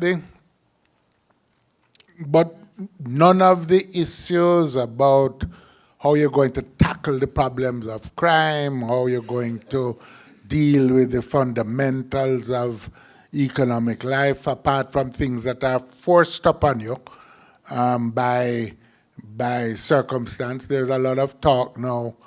You know, I'm getting a little bit irresponsible, but there's a lot of talk now about the consensus on the economy. But I don't remember it as a consensus emerging. I remember being told that I was passing IMF tests and failing the people's tests and all of these things. But necessity, as they say, is the mother of invention. So the consensus we stumbled upon rather than embraced as a self-conscious, to come back to the notion. And I think that consciousness is part of it. Where are our, you know, nationhood, and much of the literature speaks to it. But nationhood is an act of consciousness transformation, ultimately, a transfer of loyalties from one group to another, from a subject of the British Crown to a member of an independent political community. Now, one of the interesting things about our passage to nationhood is that the subgroups, the political parties emerged before the nation did. And the loyalties are quite deeply embedded in people. And so many of our citizens place, and sometimes important ones, place primary focus on their loyalty to party as distinct from their loyalty to the wider community. And so it's a task, I believe, for the educational system, among other things, in how we socialize our people into these understandings. I'm going to leave this point with one anecdote. In 1983, the PNP did not contest the elections in Jamaica. We don't need to go through the reasons why. But I was a part of discussions taking place between parties in 1984, organized by and encouraged by Mr. Manley and Mr. Siaga, where the parties met informally to discuss a range of issues.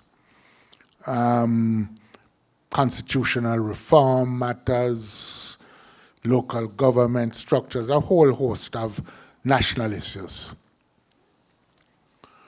Fast forward to 2016, 2017.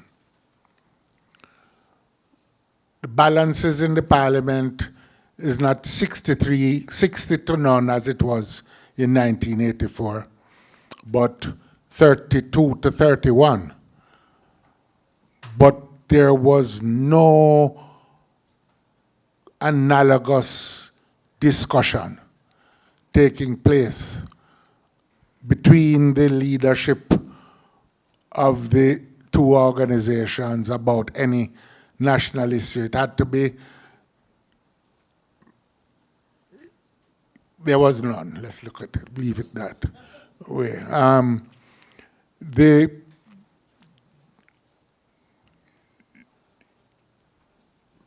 The implications are worrisome to me, because it means that as we move further away from the formative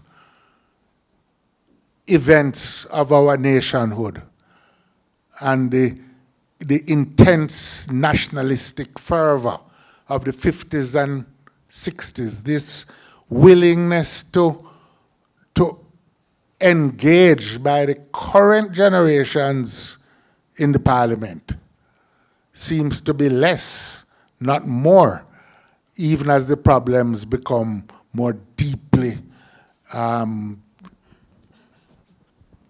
entrenched and difficult. I take the point about agriculture. Simply put, unless we transform the agricultural sector, which employs the largest share of our labor force and which has the lowest incomes, we're going to remain poor as a people for a very long time.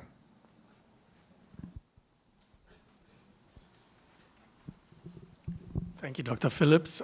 As you see, big questions, many answers. We take one more, if we can indulge you one more time. Yeah. Mm-hmm. Thank you very much. Good evening, everyone. To take from what you just said, Dr. Phillips, about Jamaica and expand it to the rest of the region, probably to the rest of the post-colonial world, but specifically this region, the issues of education systems that have not been able to have sustained infrastructure, land reform, policy in all its forms that marry economics and social equity and justice. Would you, it may sound overly simplistic, but shouldn't there be acknowledged that even in terms of the nationalistic tendencies you described, what we consider nationalism and what has come over the last few decades really isn't something that has come out of the peoples of the regions. It is, I'm asking your opinion, in terms of development, the way we conceptualize development, what we see development as, from the political leaders that we've had independence, etc., to even now, needs to change, because there is a fundamental flaw in the DNA of how we see and what we see our development for our country and our peoples, what we see it to be. And so we keep trying to recreate the global north in settings that have no real relation except that we are post-colonial and the concept of coloniality and the lack of decolonization in every aspect of our social development. I'd love to hear your opinion. Well, I am too much time, and that's a very, very deep question indeed. There's no doubt that even in that the world as a whole, developed countries as well as underdeveloped, developing countries, are reviewing what development means.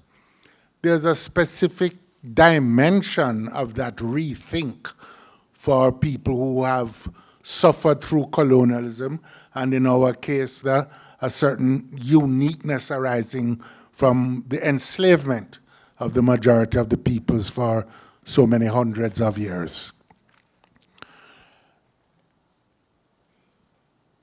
I think that where, for me, we have particularly failed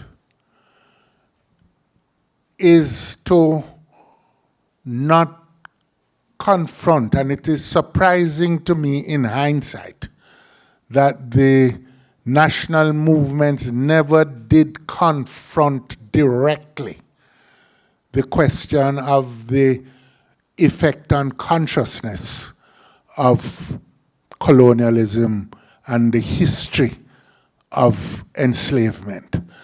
And because I think that if we had done so, we would have seen the transformation of education and the educational revolution involving much more than just matters of access, but a lot more focus on the specific task of transforming the consciousness and the debilitating psychological structures that were embedded in the population as a whole by virtue of this experience, this long 300 years plus of colonialism and slavery. And so we needed to confront that. But on another level, you know, I think our people, and I think to get real, people would like, quite simply, most of our people would like not to go to bed hungry. And they keep moving in droves from here where you're going to bed hungry, or you can't walk home into your community because somebody might shoot you and kill you, or where you feel insecure, in other words. And they leave here in droves and go to those metropolitan centers where they get those basic necessities of life. And they've been doing it for a long time, and it is sometimes shattering to your honest self-esteem. I remember,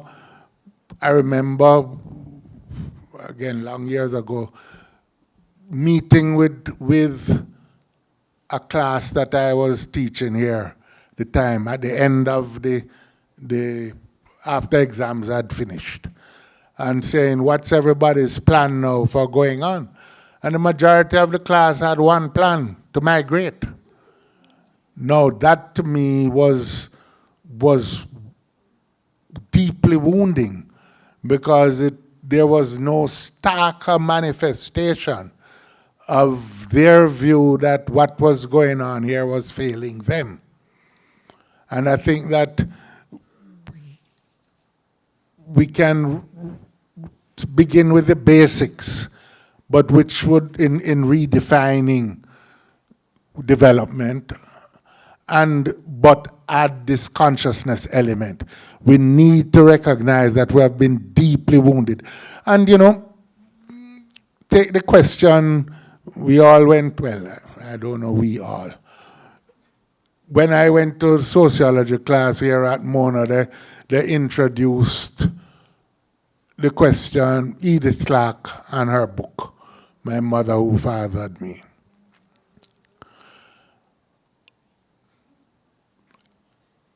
I can add a lifetime of experience with a lot of the people in the communities, and I would suggest that a lot of the disorder and the anger that you're seeing in the communities and in the youngsters that are killing each other at the bus station in Alpha Tree has to do with dynamics within the families, but I don't think we are understanding those dynamics. Some work was going on in sociology up here about that and about the I forget the young men and their alienation from their mothers in the family situation. I think renewing the study of what happened what Clark studied was largely a rural society. The pressures on the single mother in the urban area is phenomenal. The linkage between the shift school system and the single parent home setting and the youngster leaving school at 1 o'clock on the road till 6, going hither, thither, and yon with people that used to trade weed and coke and now engaging in scamming in the countryside is what is accounting for a lot of the problems. Break it down into the micro-social realities, and we are seeing that, again, our failure to engage in the analysis of our contemporary reality is what is at the heart of much of our failure to develop the adequate policy.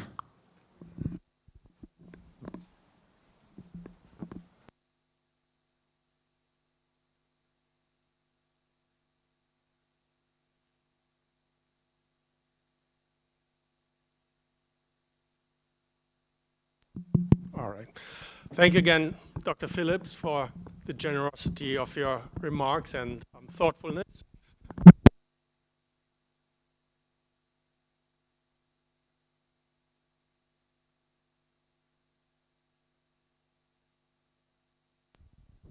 All right, so we are now moving into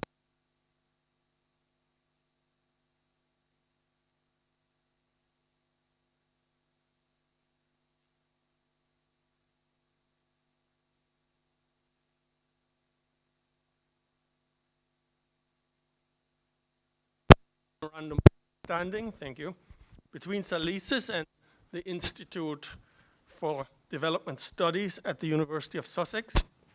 IDS, as it's known, is consistently ranked as one of the premier research institutes in the world addressing issues of sustainable development. In fact, in the latest QS World University rankings, they have been ranked first in the world for development studies for the 8th year in a row. So, yeah. So this MOU, Memorandum of Understanding, is in fact an extension of an agreement we had previously with IDS, and we look very much forward to continue having this be a living and breathing document with outcomes in research and publication. I would like to invite now up to the table here on behalf of Vice Chancellor Beckles, our Pro-Vice Chancellor for Global Affairs, Sandra Maynard. Thank you. And the Interim Director of IDS, Dr. Peter Taylor, to sign this Memorandum of Understanding. All right.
All right.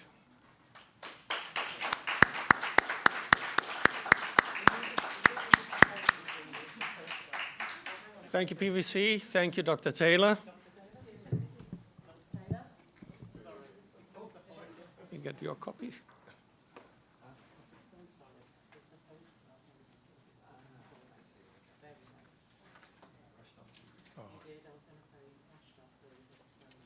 Thank you for accommodating that.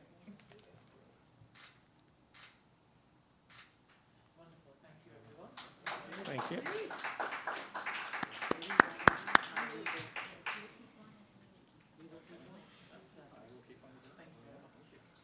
All right.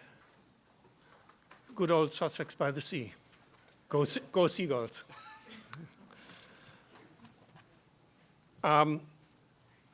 This afternoon, we are especially honored to have in our midst a literary star on the firmament, and we are so pleased to have her with us all the way from Woodside, St. Mary, Dr. Erna Brodber.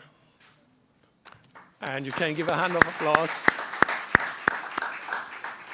The conference committee decided to give from SALISES public recognition to her of her tremendous contributions to literature, sociology, to community activism, and to SALISES when it still used to be ISER, Institute of Social and Economic Research. I would like to invite our senior research fellow, Dr. Patricia Northover, to come up and give us an introduction to Dr. Brodber and her important work. And following this, our university director, Professor Marshall, will then present her with our citation of honor.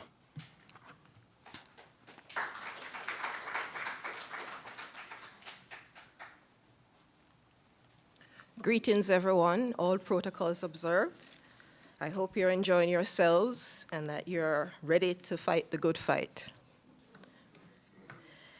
It's my absolute pleasure to say a few words in honor of Dr. Erna Brodber as we present her with this citation as a tribute for her life work, which I believe could be described as carrying the legacy of decolonial Blackness, or as she might say, re-engineering Black space. I want to begin to say that this work is still of fundamental importance in unsettling what Sylvia Wynter called the coloniality of being, power, truth, and freedom. Indeed, I want to begin by noting that the late Barry Chevans, Jamaican cultural anthropologist, highlighted in a 1997 special issue of the Caribbean Quarterly on culture to underline its fundamental importance for Caribbean peoples in their development processes. And he stated that for Erna Brodber, the most central requirement of the act of emancipation is self-definition. And this involves, for the generations of formerly enslaved Black populations, the struggle for space, for Black space. It is for this reason that Erna Brodber, in her role as social historian, novelist, and community development activist, has made the protection and preservation of the cultural and social life histories of peoples of African descent paramount. Rooted in a rural family and farming community in Woodside, St. Mary, where she was born in the lovely month of April, like me, and consciously identifying as a Black intellectual, Dr. Erna Brodber has pursued this project of creating Black space as an intellectual praxis and a decolonial Black poetics.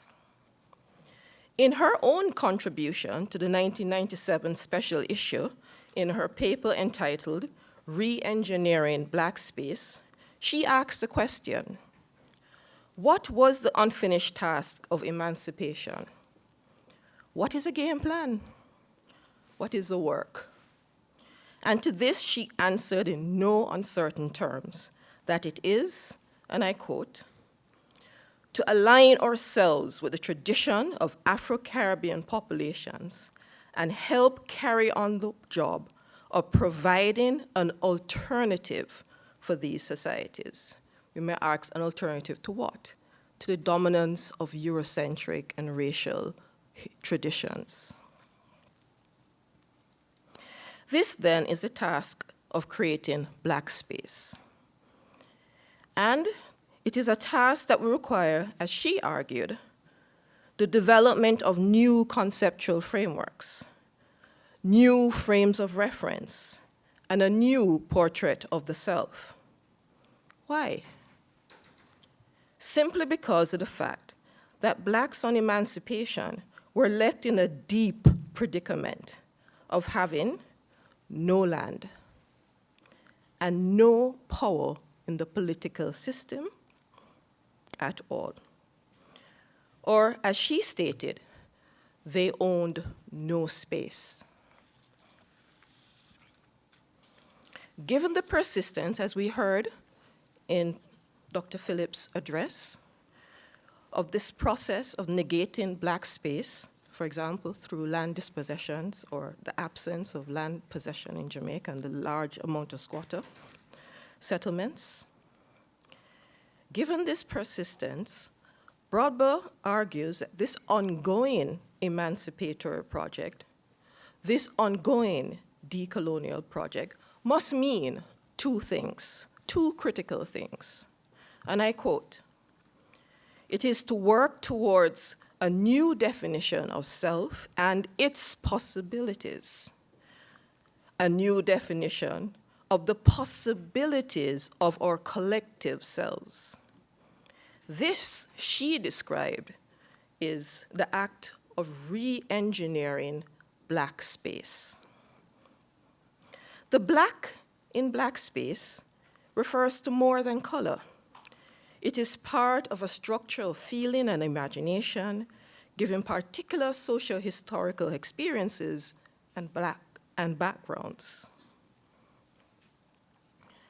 Given this definition of the task, how did she do this? Trained at the University of the West Indies as a historian and sociologist, Broadbell began her work in the Department of Sociology, but later joined the Institute for Social and Economic Research in the years 1972 to 83. While at ISA, Broadbell completed a landmark oral history study collecting testimonies between 1973 and 1975, stories and reflections of Jamaican elders across diverse rural spaces who were born at the turn of the 20th century. This collection of living memories of slave experiences inspired her first award-winning novel, Jane and Louisa Will Soon Come Home, which was written in 1980. A selection of these testimonies was also published in the 2003 SALISES ISA published text entitled Standing Tall, Affirmations of the Jamaican Male, 24 Self-Portraits. These tapes and transcripts are now housed at our Norman Gervin Documentation Center and are being earmarked for a digital memorialization project. Broadbell is widely recognized then as one of our foundational pioneers of oral history. She's also recognized for her critical Caribbean scholarship examining the nature of Caribbean society, spanning issues of slavery, revolt, migration, the abandonment of children, street foods in Kingston, yards in Kingston, the perception of man and woman, forms of cultural identification, to name just a few of the prominent themes that she has researched. But beyond this, Broadbell is also a renowned literary talent, an award-winning novelist who, in her work of remembering and restoring, seeks to connect and heal those fragmented and traumatized by their histories and their lives, traumatized in their histories, lives, and communities. She has published multiple books and articles and is known for her 3 novels, Jane and Louisa, Who Will Soon Come Home, 1980, Mayel, which Jane and Louisa recognized for the Caribbean Commonwealth Award, Mayel in 1988, Louisiana in 1944, Rainmaker's Mistake, 2007, The World is a High Hill in 2007, let me repeat that. The World is a High Hill, Stories About Jamaican Women in 2012. And her last novel, Nothing's Map, which is an exceptionally excellent piece of creative family history storytelling, was published in 2014. For these, she has received the Musgrave Medal of Literature and Orature in 1999, an Honorary Doctor of Letters from the University of the West Indies in 2011 for her contributions to literature. She has been awarded the Bridget Jones Award for Caribbean Studies in 2010. She has also been recognized through the Yale University with the prestigious Wyndham Campbell Prize in 2017. She has won other awards as well. So it's my distinct pleasure to add our praise and proud recognition of Dr. Erna Broadbent's outstanding Black scholar, activist, literary artist, through this citation of honor to be presented by Professor Don Marshall, who is our university director. Don.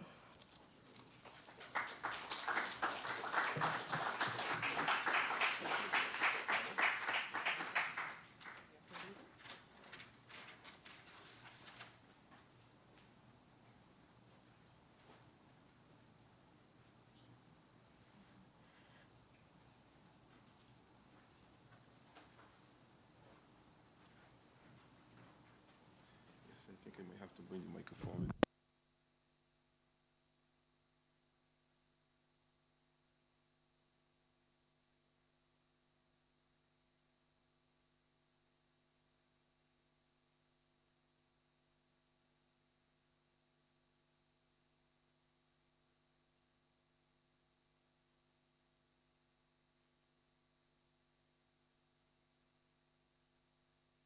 Outstanding contributions to interdisciplinary scholarship, literature, and decolonial Black poetry.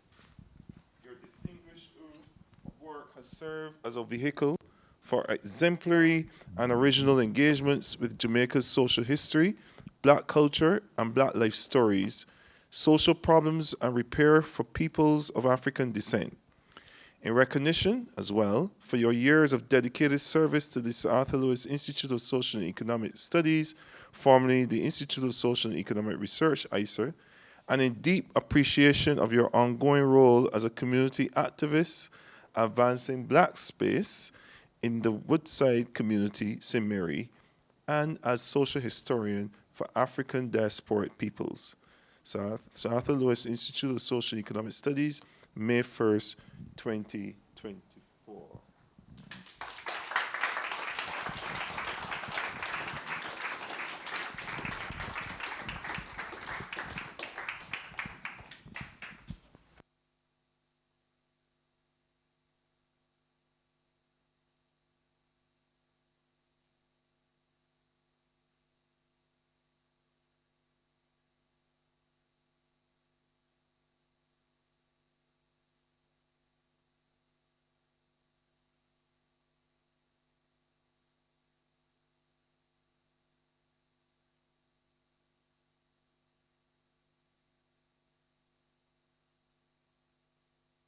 Well, good evening, beautiful scholars and administrators.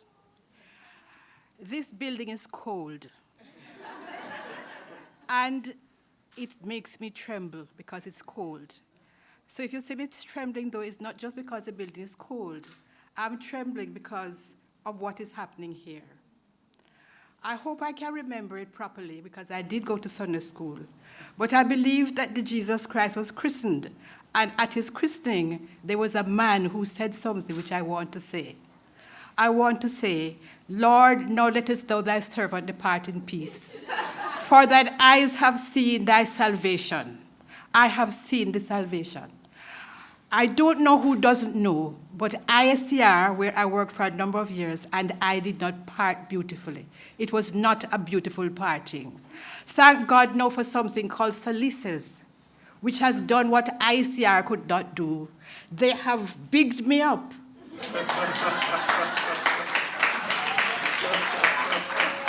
Given this nice, beautiful thing, which is going to look so well on my wall. I thank you all very, very much, very much, very much. So I depart in peace. And I hope that you read my stuff. I know you read my stuff because I still write.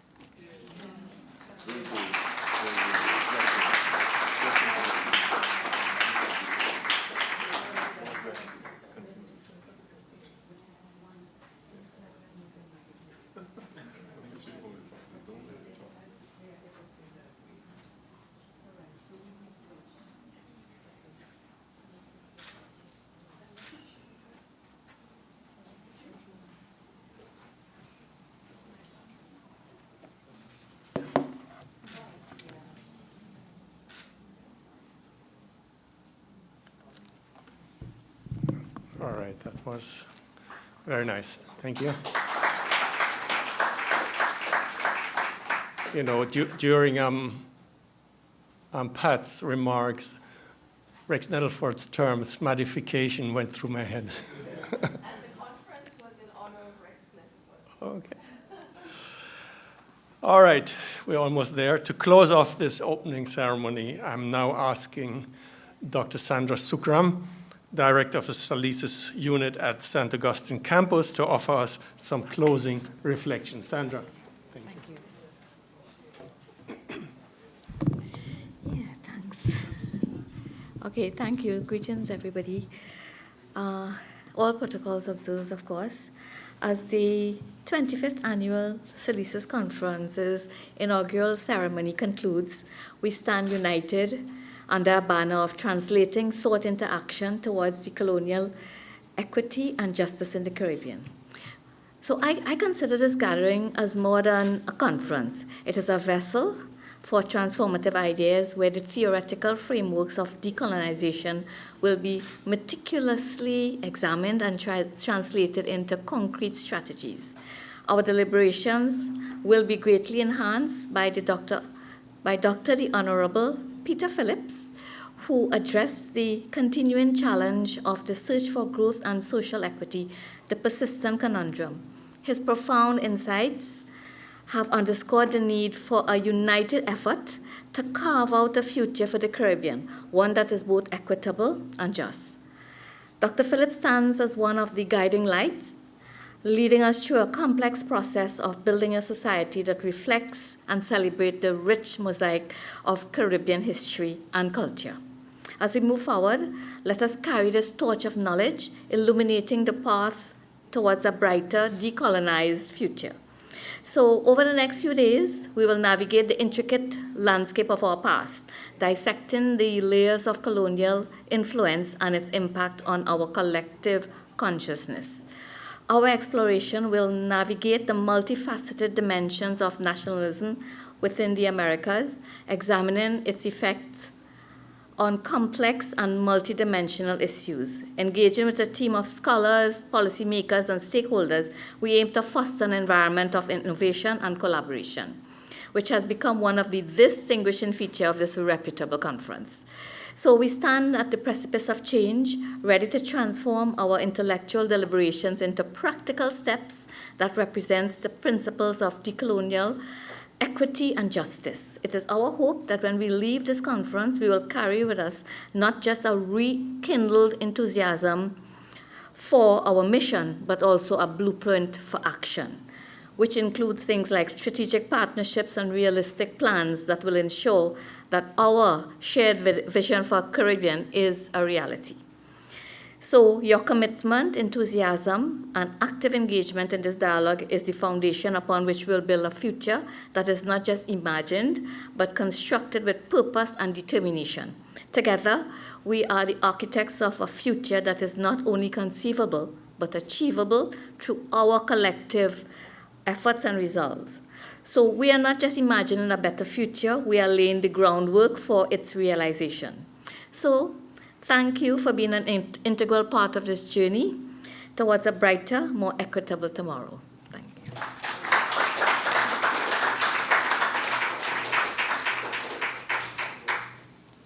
Thank you, Dr. Sukram. This will end our opening ceremony.